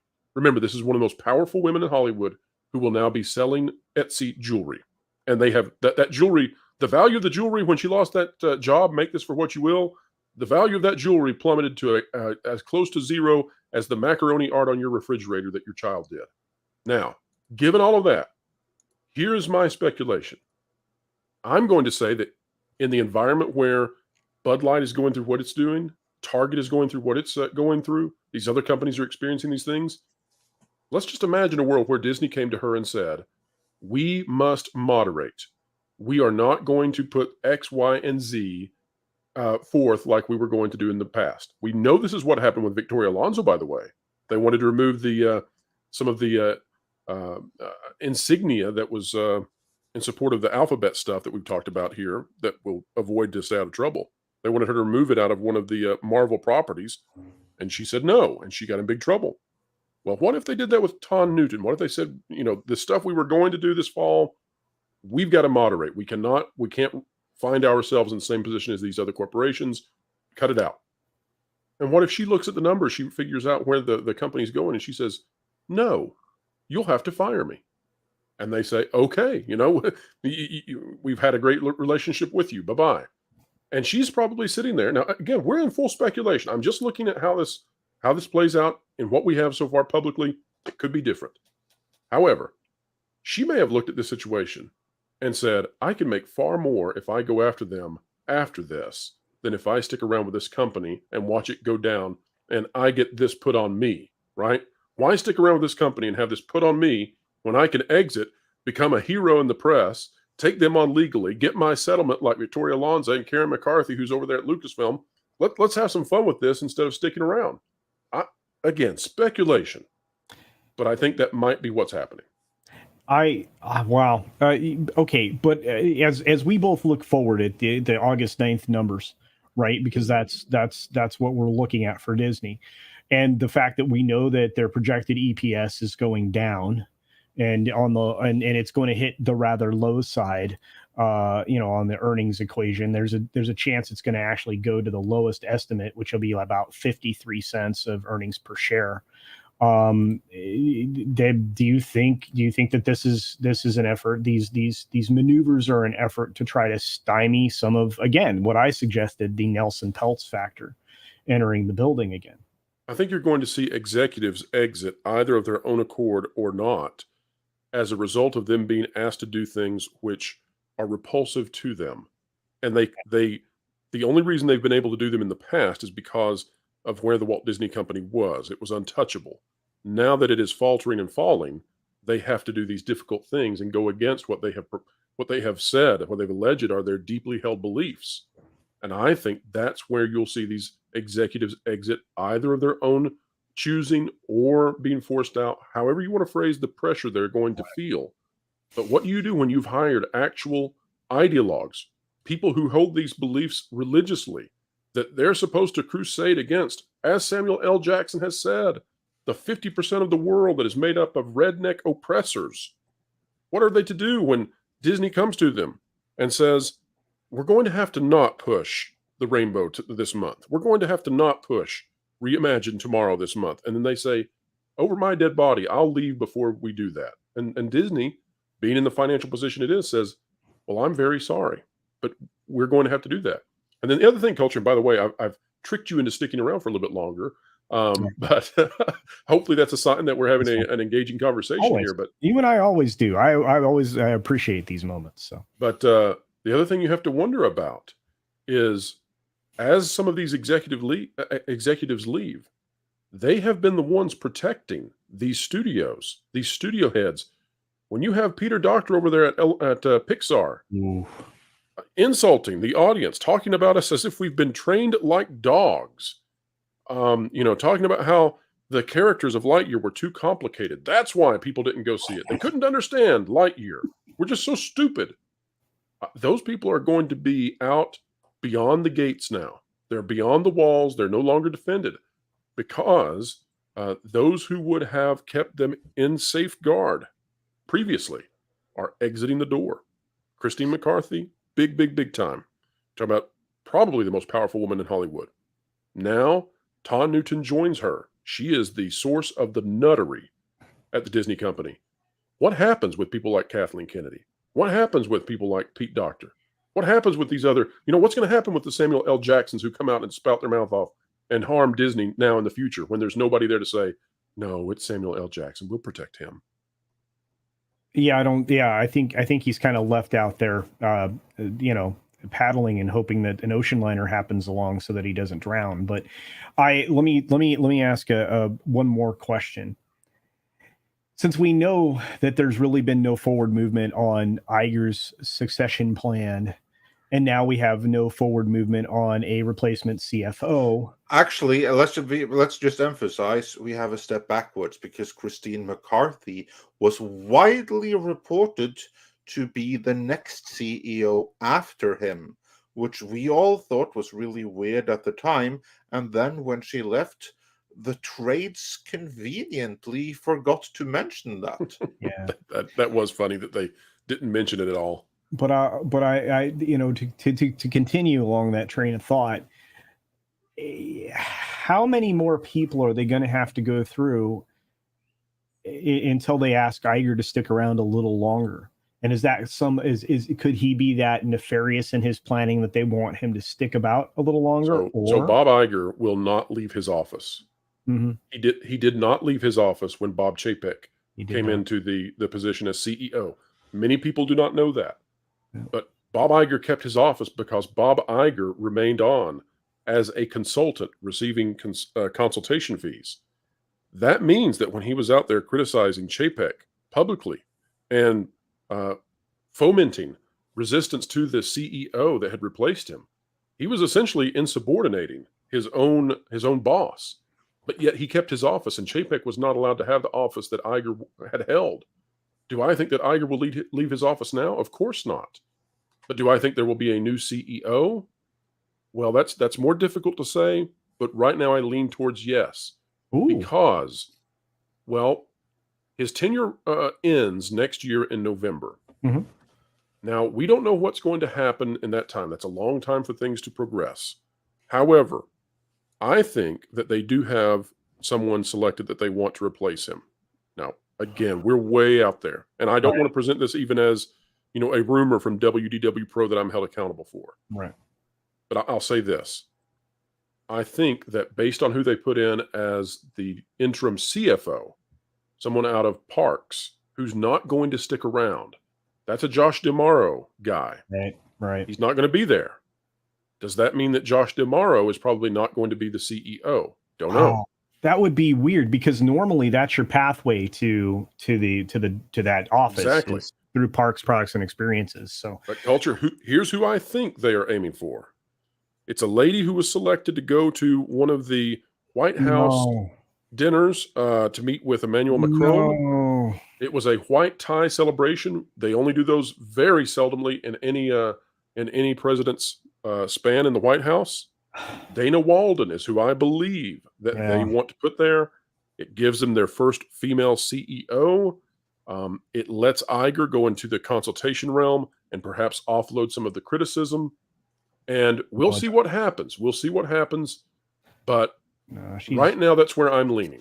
That's a very good guess right there, because she was also the one that replaced Peter Rice when he was taken out back and shot by Chapek. Yes. Right. Well, I'll say this. I think you're right that it's a pretty good possibility, but it's absolutely the wrong person to succeed Iger if you want to try to correct trajectory. Who would you go with, Culture? Oh, I think Josh is a better choice if you're trying to get back to the things that make the company money. I think that he probably got his arm twisted substantially to change direction on a lot of things he was trying to do in the parks. I think that the worst decisions that they made on that side of the equation was moving forward with this really odd version of Project Gamma, which was all about extracting even more dollars out of the guests that were starting to dwindle even back then. But I think Josh should have been the better choice. To be fair, I don't think the person exists at this company right now that would be somebody who could lead it forward in a positive way that would return it to greatness. But that's just my opinion. I do have one final thing to add to all of this. I think that you're 100% right. The placement of a lame duck in the position of CFO is probably the best maneuver Iger's made since his return. 30 years, headed for retirement, not connected to Hollywood. Bring him in. He can make the heads roll. He has nothing to lose. Yeah. Well, I need to step out. I really appreciate that wonderful conversation, Pro, and everybody else. Thanks for having me today. Get on to those major super chats regarding this, and I will see you soon. Peace. Absolutely. Well, thank you for being here. And take care, Culture. Let's get into some of these super chats. Well, we only have Pro. Particular topic, since we only have Pro for a couple of more minutes here. We'll start at the bottom here with Code Raven, who says WDW Pro. That's all, folks. WDW Pro and Script Doctor. With all the major cuts in Disney, what is the reason for the absence of major cuts in Lucasfilm? Script, you want to take that first? I think they're just working their way to it at this point. That's my understanding. Figure out the foundation and then have enough of a support system with the parent company to make changes within the subsidiary. The optimistic answer here is that you would rather wait until big changes happen to make the cut simultaneous. So if you're going to remove someone from the leadership at Lucasfilm, you would wait until then to make all of the other big changes, because that headline would hide some of those other cuts, perhaps. Yeah, I agree with that. I'm also thinking that they'll save that for close to last. Oh yeah. Again, wasn't right now, there recently if they wanted to get rid of people at Lucasfilm, there's enough people within Disney that would put up whatever guard or block they could to prevent that from happening. At this point, you got to get rid of them first before you Christine McCarthy being one. Tom Newton would be another. Well, that was what I was kind of implying earlier too, is I'm wondering if they're getting these people out of the way for that reason, and what you guys were saying too. And that's where I was wondering, because wasn't there just recently a high-profile Lucasfilm firing, or was that Pixar I'm thinking of? Pixar with Angus MacLean. Yeah. That was indeed Pixar. All right. Well, let's keep moving here. I don't know if Six has had a but with these two gone, with Miss Di and Christine McCarthy gone before, anyone can be next now. But yes, let's move on. Yeah, I'm not sure if Six has had a chance to go through all the super chats yet. I'm trying to find one specifically about this topic or towards Pro. So we'll start here again at the bottom with this one. It says 52 movies a year. Says, unfortunately, I'm at Disneyland right now because I love my wife. On the positive side, you would not know it's Pride Month here. Almost zero merch. Starbucks. In Disneyland in California? Wow. That's interesting. But yeah, I think these companies are running scared. They don't know what to do. They're looking at that market share drop for Bud Light, and I think nobody wants that kind of a slide. I don't think that they have seen that before in decades. That kind of a shift in terms of sales, and they don't want to be part of that. Absolutely. I'm also going through the super chats here. Well, and I can't remember who posted it on Twitter, but I wished I had shared it, but I was probably afraid of getting in trouble with it. But it's like Martin Luther King only gets 1 day, veterans only get 1 day, fathers only get 1 day, mothers only get 1 day. Why is it an entire? Yeah, it gets a whole freaking month, and it's like, well, in the States a month, in Canada it's a season. Well, you'll have full decades. In California, it's year long. Yeah. Blame Canada. And then moving on, Nightwish Fan 1991 says for $10, next earnings call is going to be a blast. Iger, everything's fine while Disney burns in the background. I don't know what it's going to look like, but I don't think they're going to be able to come out and say everything's fine. You're going to get many references to the magic and telling you, that Disney is a place that no other company is like, and all of those platitudes, the pixie dust platitudes. But this will be very unusual. We've seen two, by the way, 2 meetings out of Iger that were unlike anything I've ever seen come out of a company before. We've seen one where he was under assault, basically, by callers, one after the other, pillorying him, and then him making huge legal mistakes that could cost the company tens of billions, hundreds of billions of dollars On a in long a fight in enough Disney. time scale, trillions. Yes. You're referring to Reedy Creek. Yes, and then you had the most recent one where it was just dire, just So where do we go from that? It's worse today Speaking than of it was the Reedy then. Creek thing, hasn't that just kind of like dried up? You notice that nobody's talking about that anymore? Do you know why, Tom? Because they're going to lose. Yeah, they're going to lose, and so the media doesn't want to cover it. Yeah, exactly. Yep. So all of the idiots out there that were talking about, Iger struck back in Disney won, they're better to be quiet about it when that's not happening. Right, it's time to memory hole that thing. Yeah, exactly. Never to talk about that again. I get asked all the time, do we ever get tired of being right? The answer is no. Speaking of, Mikey, for 4 decades, I thought by me being a progressive liberal made me a better person than the supposedly conservative boogie racism man. That's part of the problem right there. Now I wake up and realize I was lied to and was aiding and abetting the destruction of the USA. Unfortunately, that's sadly true. Yeah, and you'll see this in certain groups like that where they do think they're better than everybody else. But you know what? What's where it got to me too. Sorry, go ahead. Bro. Well, and I interrupted you. I should say I'm sorry, but I think what's fascinating about this is that Mike was doing something that I think many of us want to do, which is you buy into this idea that belief in something makes you virtuous, and you buy into this very exciting story that's presented by one side, and the other side really doesn't have an exciting story. Making change in the world is more exciting than defending, what already exists or conserving that which works. And so, I try very hard not to be political on YouTube. I try very hard to just talk about the philosophical things that undergird it when it intersects with entertainment. But I'll just say on the narrative side, if you want to be successful in attracting young people to your cause, then you need to have a narrative. They need to be able to struggle and fight for something. Maybe I'm beginning to wonder if maybe the fight to defend children is where this is actually lifting off now. And now that the pendulum has shifted because a new narrative has formed where we're going to protect kids from these people who would do them poorly. Well, I think that's part of it. I think the real linchpin of it was you go after a man's beer, you really are asking for trouble, because that's really where the shift happened. Now, don't mess with his beer or his kid's script. Yeah, when it comes to like the liberal idea, the thing is that the progression was always about fixing problems that were actually afflicting people. It was never about addressing or trying to change the institutions that worked. Like that's what the idea of the conservative party, or at least the conservative mindset was, is like these things worked, they should be fine. But the other part too is on the conservative side of things, they took it so far where we don't want anything new. And they were like that for decades. And then on the liberal side, it's like, well, we see a problem in a couple of these things here that are new and developed, and we want to try and fix them.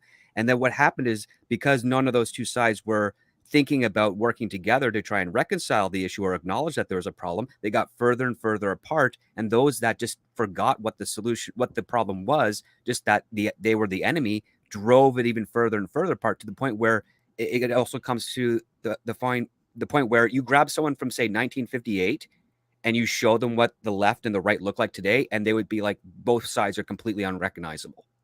And that's where we've gotten to at this point. Fully agree. Yeah. That sounds about right. And on that note, I know we are losing you in a second here. We had another comic that I thought was equally salient. Joel Familia says, for $20, in regards to the previous subject, deconstruction only works well when there's a balance. Leon Kirby with the creation of Marvel in the 60s and Dennis O'Neil with Neil Adams at DC in the 70s are examples of that balance, indeed, and thanks for the support. And then James Brutek says for $20, and this I think will be the final one before you have to leave. I am a professor of theology, and I just want to throw it out there that cults and religions are vastly different from each other on objective levels. The modern left fills the dogmatic cult niche through echo chamber reality. So yeah, there we have it. Theological support that you're indeed dealing with a cult mentality here. And that is certainly what we see from this woman that just exited the company. Is it not, WDW Pro? Well, I love the comment by James, and it's because of this. If you want to know the difference between a cult and a religion, if you want to know the difference between ideology and truth, the way I try to look at that is simply this. Does it apply and does it scale at every single location within society, or does it benefit one group significantly more than the other, and is it applicable only to one part of society more than the other? I also try to look at, is it something that would be easily understood and adopted? Like, is it something that is intuitive, or is it something that could only be crafted through one person out of an authoritative role? I'll give you an example here, I think. Well, that's a very complicated approach. I just say, if you can question it with not any reprise or any sort of consequences, then then that's basically whether or not it's a cult. A cult you can't question, and there's certain religious things that you cannot question.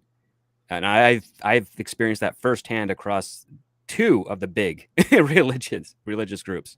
But the fact of the matter is that if you can question it, and the people that are in charge of that stuff acknowledge the questions and are open to discussing of it, because it's about the dialogue. It's not about you do what I say type of thing, because I have this other deity, power, whatever, telling me through them to tell you what to do, because that's not what it's supposed to be, because it's a conflict between faith and free will.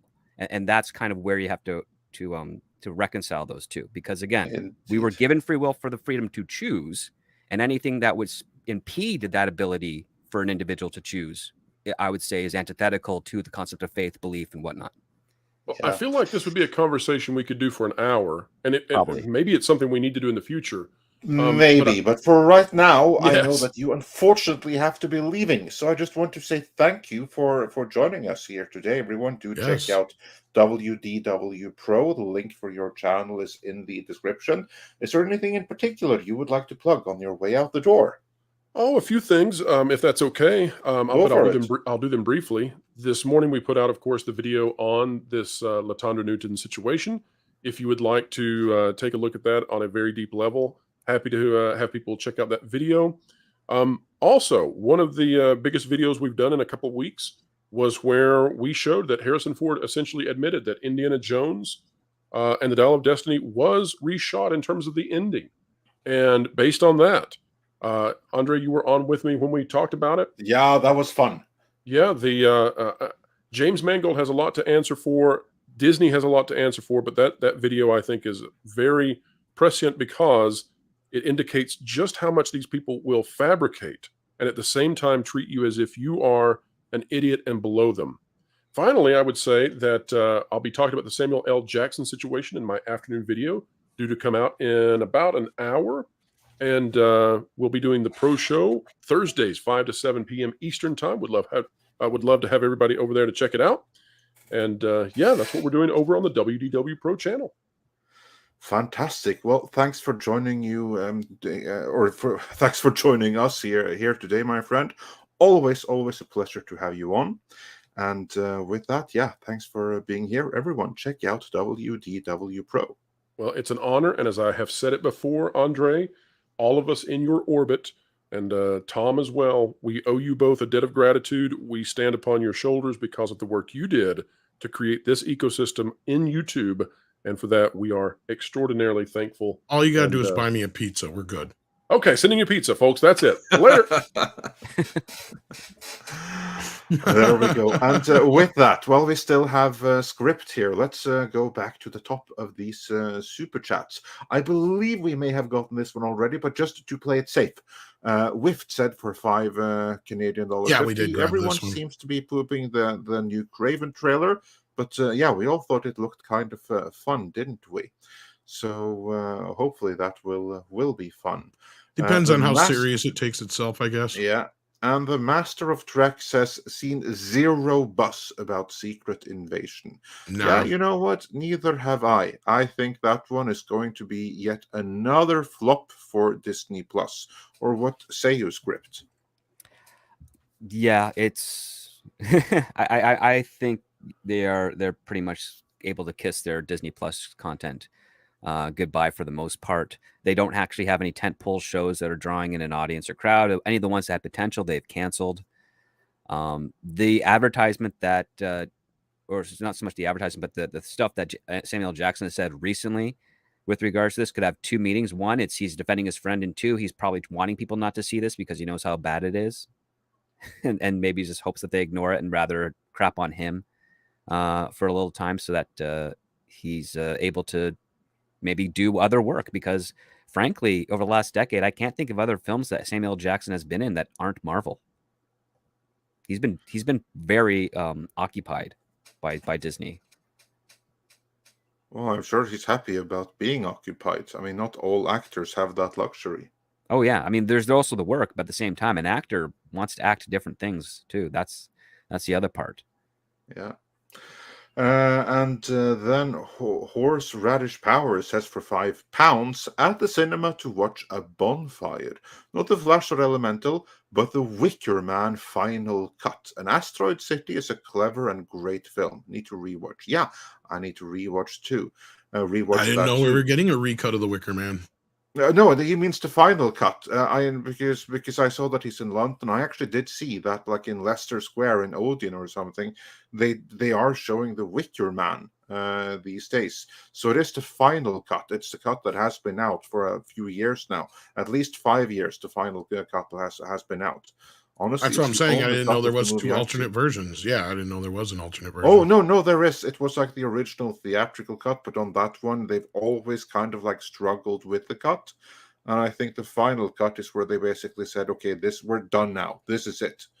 And there was never really a director's cut because the director was never really quite happy with it, is my understanding. But I'm not a Wicker Man expert. Script, maybe you know more details on this than I do. No, I knew of alternate cuts, but I've never knew that anyone was officially released. Yeah, so and right now, The Wicker Man, the final cut, is just about the only cut of The Wicker Man you'll be able to find anywhere. Streaming, Blu-rays, all the final. Well, it's coming to 4K, so I'd assume that's part of the reason why. That would also be the final cut, yes. But we got Maverick Christian who says, about climate alarmism. Such claims don't always reflect mainstream scientific opinion, though such scientists agree that climate change is real, etc. Well, I mean, of course it is. You dump chemicals into the water, it's going to destroy that water and ecosystem. I mean, that's obvious. But on this level that some of us are saying, like the whole thing with Greta's joke this morning, that's a little bit more salaciously. No one disputes that climate change is real. What is like a dispute is if we all stop eating meat. Is that going to make a difference? That is really more the dispute. And or the other sides of things, yeah. Exactly. House of Trades says for 11 Canadian dollars, shocked and not. D+ Flamin' Hot is a good, mostly non-woke movie. Although there is controversy about the main character not inventing the product. D+ tried to hide this show with very minimal ads. Download it. Flamin' Hot, huh? Okay, I'm not familiar with this one. We've been talking a little bit about it. You must have missed out on that conversation. Yeah, I must have missed out on that. Because Polly actually had, I believe, one of the actors on there from the movie. All right, okay. Yeah, there you go. And then we got a super sticker from Darius Münchhausen. With that, everyone, please smash that like because, very cool topic today, very cool guest. So smash that like, everyone. We got a couple of member chats. Aki has been a member for 7 months at the Midnighter level. Thank you. And Tiger Valley 62 has also been a member for 5 months. The Waltman 4 says for $9.99, speaking of video games, Nintendo had their announcements this morning. New 2D Mario game in October, Super Mario RPG Remake in November, and a Princess Peach solo game next year, to name a few. All right, cool. Plenty to look forward to for the Nintendo Good fans there. Good news for gamers, yeah. Yeah, Script, are you looking forward to this? I'm not big on video games, but I think it's fascinating for those that are. Yeah, exactly. Script Perfect. Doctor is Egon. When asked, did you have toys as a child? He's like, we had a Slinky once, a half of one, but I straightened it. Well, I had toys. I just didn't have many video games. I'm just growing up, picking so I on wasn't you. interested. I was more like Ray with the toys, the excited part of it. But yeah, you give me like video games, like on console stuff. I was not into that. I was more into the PC things. Yeah. And, way to kill a joke. And ActionCom says for $5, people do go missing, Andre. Ever hear of a missing 411? I cannot say that I have. And yeah, people always go missing, obviously. However, I do maintain that when people with loved ones and family go missing, I don't think you should just resign yourself to, oh, well, it's just one of those things and move on. Maybe some questions should be asked there. That's all I'm saying. Michael Nemo has a great question for you, Script, before you have to take off here. Is it possible to do diversity and inclusion in film and TV well? Right, aside from Star Trek from 1966 to 2005. So, Script, outside of Star Trek from 1966 to 2005, can you think of any examples at all where diversity and inclusion were done and done well?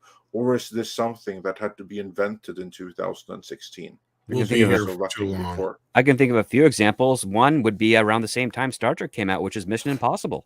They had a black male lead who was not a slave. He was a spy. He was part of Dan Briggs's core group.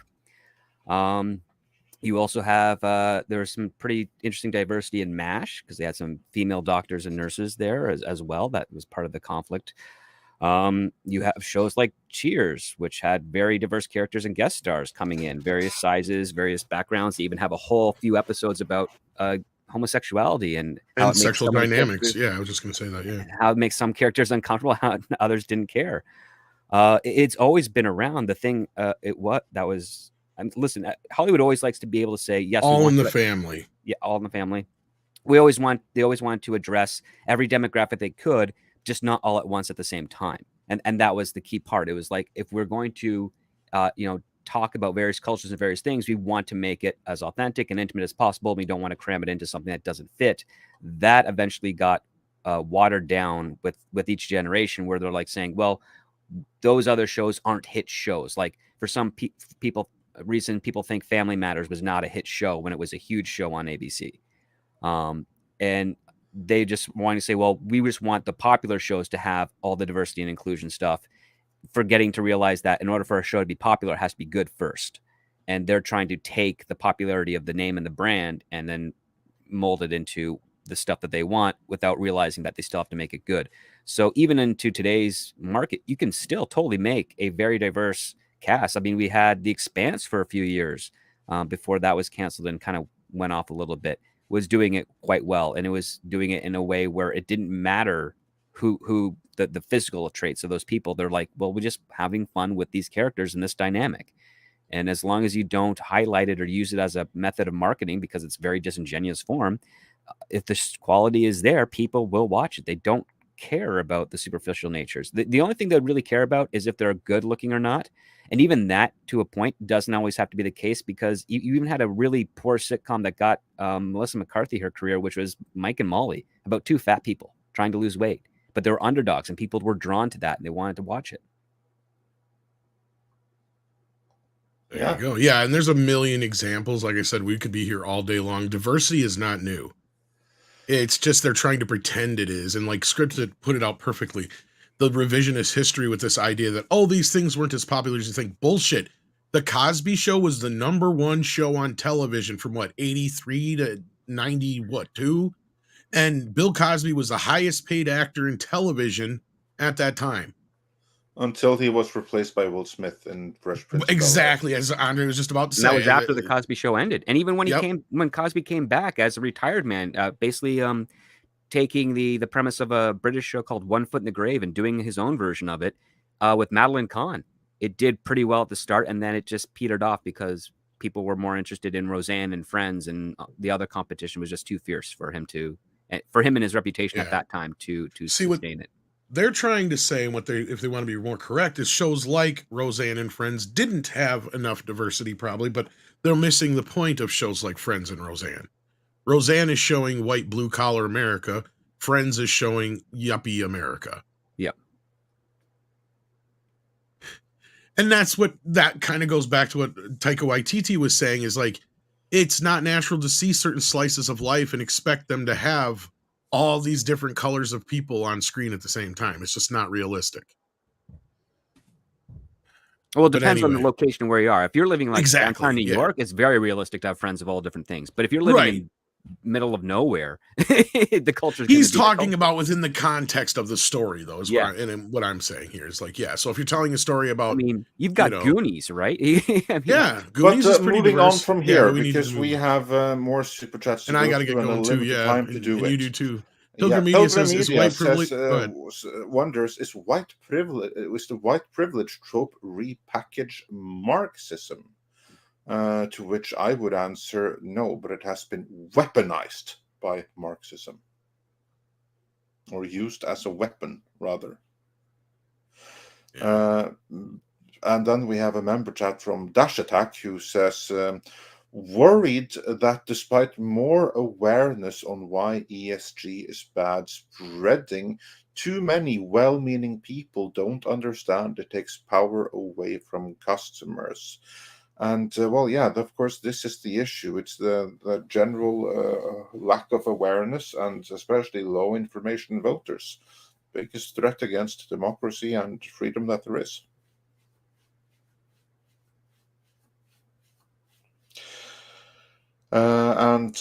Then Kingdom of Hearts 985 says for $4.99, Hail Midnight's Edge, I normally sleep working. When you're live, I listen to you during my night shift. It's like having my nerd friends by my side. Keep it up. Oh, that's nice. Well, that's kind of the point. Yeah, I mean, we always kind of wanted to do something like that. And High King Feanor, Alpha Chat of Middle Earth, says for $5, Lee Van Cleef doesn't get enough love for his work in Westerns. Yeah. This is true. Lee Van Cleef is absolutely fantastic. I discovered he made a ninja series in the 80s, too. He did? I just got that not too long ago. It's called The Master. I'll send it to you. It was only on for like a season. Oh, I have that. Yeah. It's fun. Very cool. Yeah, no, I can't wait to check it out myself. I'll get you that, Andre, so you can check it out. Cool. Mighty Mito Maria says, did they restart Black Mirror? Speaking of dystopian, I'm not sure on that. I don't know. I haven't heard. I don't follow Black Mirror. I'm sorry. Never seen Black Mirror either, so I cannot comment on that. Yeah. And to Neil89 says, I like that Tom quote. Yeah, it looks stunning or whatever. That'd be a fun pool quote. Last Millennials is Tom's delivery to get it right, though. Yeah, Oscar Isaac has played the most comic characters, Miguel, Spider-Man, and Moonlight. Okay, thank you for correcting me. Yeah, that's true. Yeah.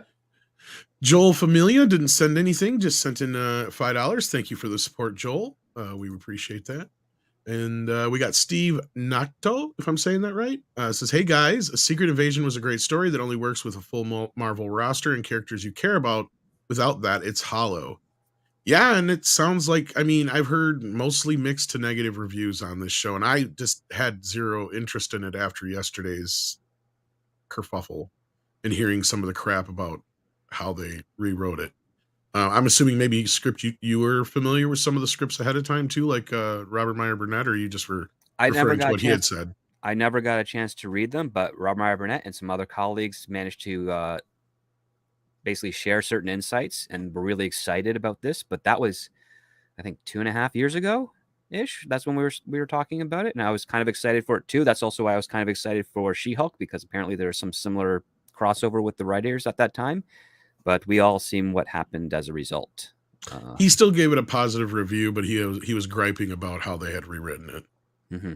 I saw that last night. But anyhow, Dash Attack says, Soy Hulk smash. by talking about toxic masculinity. Yeah. Blade Ribbon says Unicron from Transformers is their version of Galactus, but how could Marvel have Galactus top the visuals of planet eating another planet? See, that's the thing. It's not about topping the visuals, and that's part of their problem. And that stems way back, prior to the woke. What they need to start worrying about is just the story. Is it engaging? Does it fit within the narrative of this context? Is it one single story? Because I'm tired of a movie that's just nothing more than a setup for a sequel. That's just a big letdown. Mm-hmm. And yeah, at this point, like, Galactus is a good villain they could use, but I'm more worried about the story than I am how they make it look at this point. Yeah, visuals are the easy part at this point. It's now making sure that those visuals have meaning, which goes back to writing, which is very difficult to achieve. Yeah, exactly. That's the issue. Yep. Then we got Mecha J who says Samuel Jackson was the last person I expected to call the fans incels. It was made me lose. I know, man. Trust me, I'm having a fucking crisis of identity. This is almost as bad as Kevin Smith for me, although this wasn't as personal. Yeah, I wonder what Mikey would think about that if he were here. Oh, I don't know. What would Mikey think about that? He is a white supremacist now, after all. Oh, I'm here. Hi. Okay, what was the question? What do you feel about Samuel Jackson's talking shit on people? I think it's incredibly disappointing, incredibly frustrating, and it is further indicative of the extent to which people in Hollywood will not think about what they say before they say it. He should have thought. I just think, I'm going to go back to what Script talked about on Mead one night. I remember Script had this long discussion about how people in Hollywood talent had PR managers, and that was a great discussion we had on Mead that one night. I wish everyone in Hollywood still had that, but here we are. Right. Yeah, they do. They're just really bad at their jobs these days. Oh, how much longer you got? Script? PR is actually positive in calling haters incels and whatnot. It's silly. So are you still good for a little time yet, Script? I've got a couple minutes, and then I have to jump. I do have a meeting. Yeah. All right. UNSC forward forward on to Dawn. If I could talk today, sends in £5 and says, over here in the UK, teachers at one school were allowing a child to identify as a cat. Oh my. And punish the other children when they question it. Yeah, I did read about that. All we can say on this platform is this is very stunning and brave of this student, and good on the teachers for respecting the identity. Are we good, YouTube overlords? I don't know. Did I fuck everything up again? Joker's Voice has been a member for 22 months. Thank you so much. Dash Attack says, in my latest thumbnail, I found a gay-themed National Lampoon cover with King Kong with lipstick and Elton John interview. Chato was right. I was surprised to find that. Yeah, this is nothing new. A lot of this stuff has been around for a long time. The gay revolution was actually back in the late 70s, early 80s. People forget about this.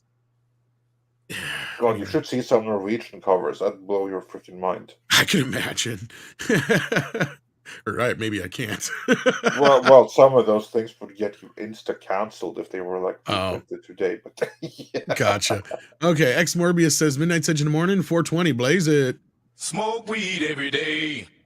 Honestly, I 6 was telling me we're a little off on the number count, Andre. We may have to go back and figure out where we're at. We may have snafu'd somewhere. I think it was 6 that was alerting me. It was me, actually. Or it was you, Script. Okay, I'm sorry. Yeah, saying some of our numbers were off in our. I think there's a duplicate somewhere, like a duplicate number. That's very possible. Okay, that's very possible. Well, I think it may be a reference to very early on. The thumbnail said 412 instead of 420. Oh no, I'm talking about the actual title, not the thumbnails. Did I put for that wrong there or something? Well, it's been known to happen. We actually, this might actually be episode 421. I think is what Script. 421 or 422, yeah. Okay, I'll do a count. Like sometimes I see, like when I put in the live archives that, oh wait, no, that count doesn't add up, and then yeah, I'll fix the numbering eventually. Like it's all there, nothing is lost. But yeah, you're not missing a single video. That's the other part. Yeah. So we'll get get the numbering up to scratch. If we suddenly go to 23 or something, you know why? Yeah, you know why. It's kind of fitting that our 420th episode would be the wrong number anyway. It's like, well, man, we fucked that up, dude. Well, good thing we didn't celebrate it. Who says I didn't? Oh, yeah, well. No, I'm kidding. That was yesterday on Culture Stream. I had him rolling. He's just like, God help me. Marksman of 11-7B says, Tom, did you see that Rachel Dolezal got trolled? No, I didn't. What'd she do now? You'll have to tell me in the chat. I'm not aware of this. STR Red Wolf says, these new Super Mario Brothers games do nothing as they're not on the Sega Mega. This is true. They're not on the Sega Mega Drive. This is true. So it doesn't matter to me any one way or the other. But people patch those over sometimes, don't they? Doing like hacked versions. Don't people sometimes do hacked versions? Yeah, they do, but I don't want it. Like, for instance, some people also did like a hacked version of the Sonic games on the Super Nintendo. They did that by reskinning the Speedy Gonzales game, so it was completely ridiculous. You have like Sonic that's not what I'm talking about. Really slow and kicking people. I'm actually talking about porting it over. Well, it can be done. Yeah. Anyway, moving on. We got Big Daddy MRI here, who's been a member for 25 months. It says, I genuinely enjoyed this discussion today. Simply purely informative and engrossing. That's right. Sorry, I said a bunch of gross shit. Then he says, love this type of give and take and open discussion. Thank you for the great show. Well, thank you, Big Daddy MRI. Sorry, it's kind of in a rush today. That's the other problem. Daryl Brewer gifted 5 memberships. Thank you so very much. Then Dearest sends us a super chat. I bet you it's popcorn. I'm willing to bet. Thank you for that, Dearest. And with that, we got one more from Steven, who says, thank you all for another informative show. And happy birthday, Steven. I know you're going to be doing a birthday stream, I believe. Was it today or tomorrow or something like that? That's awesome. And happy birthday to you. Speedy is never slow, only on Sega. Evidently. No. He's actually slow in the Super Nintendo game. And the reason for that is because the Super Nintendo has a slower processor than than Sega Mega Drive. So if you play the fastest game that the Super Nintendo has to offer, and I do believe that Speedy is one of those, and you compare that to what the Sega Mega Drive has to offer, the Super Nintendo is going to be quite disappointing in that regards. Yeah, but real quick, Script Doctor, you watched a new movie that we didn't get. Totally forgot to ask you and CC last night about the movies you watched, because he watched Elemental and you saw the new comedy with what the hell is it called? Oh, Burt Kreischer's comedy, The Machine. Yeah. So we got about 2 minutes if you want to tell everybody what you thought about that, since you seem to enjoy it. I would say if you're looking for a comedy, it's not a wall-to-wall laugh riot, but it's got a couple of good jokes, but it's also got a great theme of fathers and their children and trying to be good dads. And it's also got it also mocks and shows how if you have a strong female character, how they are kind of messed up in the head, and it makes fun of that, and it's quite good. I recommend checking it out. It's not going to be the greatest movie you'll see this year, but it'll definitely be a nice change of pace to the other films that have been coming out over the past little while. Yeah, there we go. So thanks for that. And Big Daddy MRI says for $19.99, I apologize to Andre and Tom and my fellow mods. I'm literally swamped with work today, drowning actually. We'll be working until late in the day. I would have loved to help out. Hail to the mods and to the chat. Hit that like. Oh, well, thank you, Big Daddy MRI, but I'm sure that's fine. You did not need to send a super chat to say that. And we all appreciate the help from the mods, and we always say real life comes first. When you're drowning at work, you need to sort that out. So prioritize that. And also thanks to all the mods. Resist saying anything. Especially 6 who are helping us behind the scenes as we speak.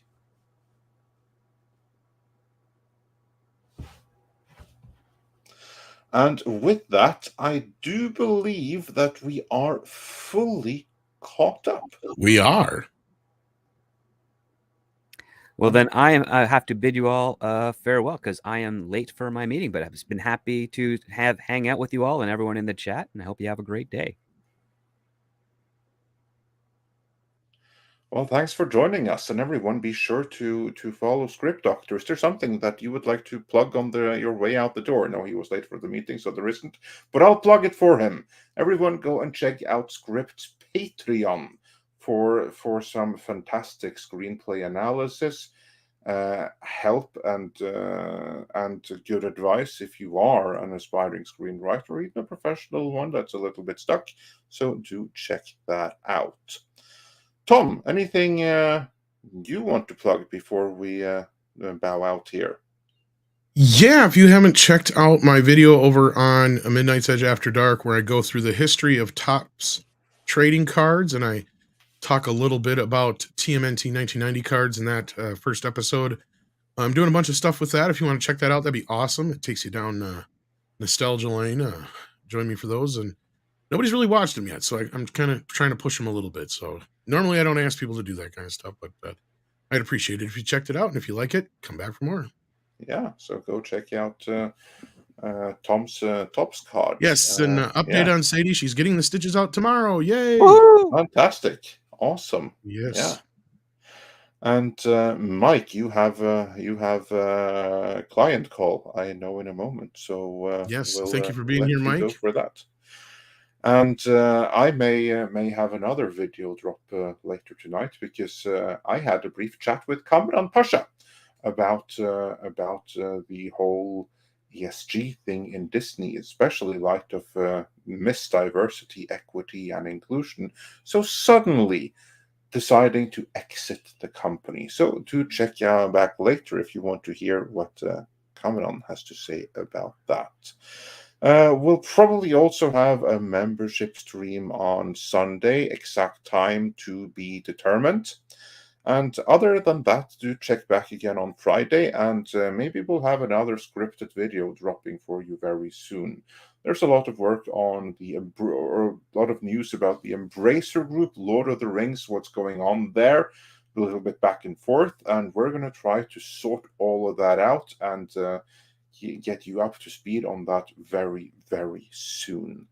And with that, I believe it is time for another member chat that we have missed out on here. Disney has a show coming out called Popstruction, says Unlimited Power. It's basically a Paw Patrol ripoff. How are they not getting sued? Because you can't really, it's really difficult to copyright an idea so much more than it is like a specific story or character. Because you can make, and this goes back to the famous times that DC tried suing him how many times over Captain Marvel and finally won because of Superman, which I still go back and I see as a dumb case because nowadays we have more comic book characters that have similarities than Captain Marvel and Superman did at the time. But, at that point, I guess they looked at it as, oh, well, superheroes aren't, so plentiful as they are now. And like, oh, that's too much like our thing. So no, I'm not surprised that they're not going to sue over something like that unless it's a specific script or storyline or something like that. It has to be more specific than just like puppies to the rescue. Exactly. An idea like that. I mean, same thing with speaking of DC, they did the same kind of thing as Cars, but with all the superhero cars, and the Batmobile is like the lead character in that. It's just like Cars, though. But Pixar can't sue them because, first of all, they're not the first ones to do anything with talking cars. So unless they take specific characters and stuff, then there's nothing you can really do. It's just an idea. So, yeah, I wish Script was here to kind of explain a little bit better than that, but that's the best way I can explain that. So thank you for that Unlimited Power, though. Indeed.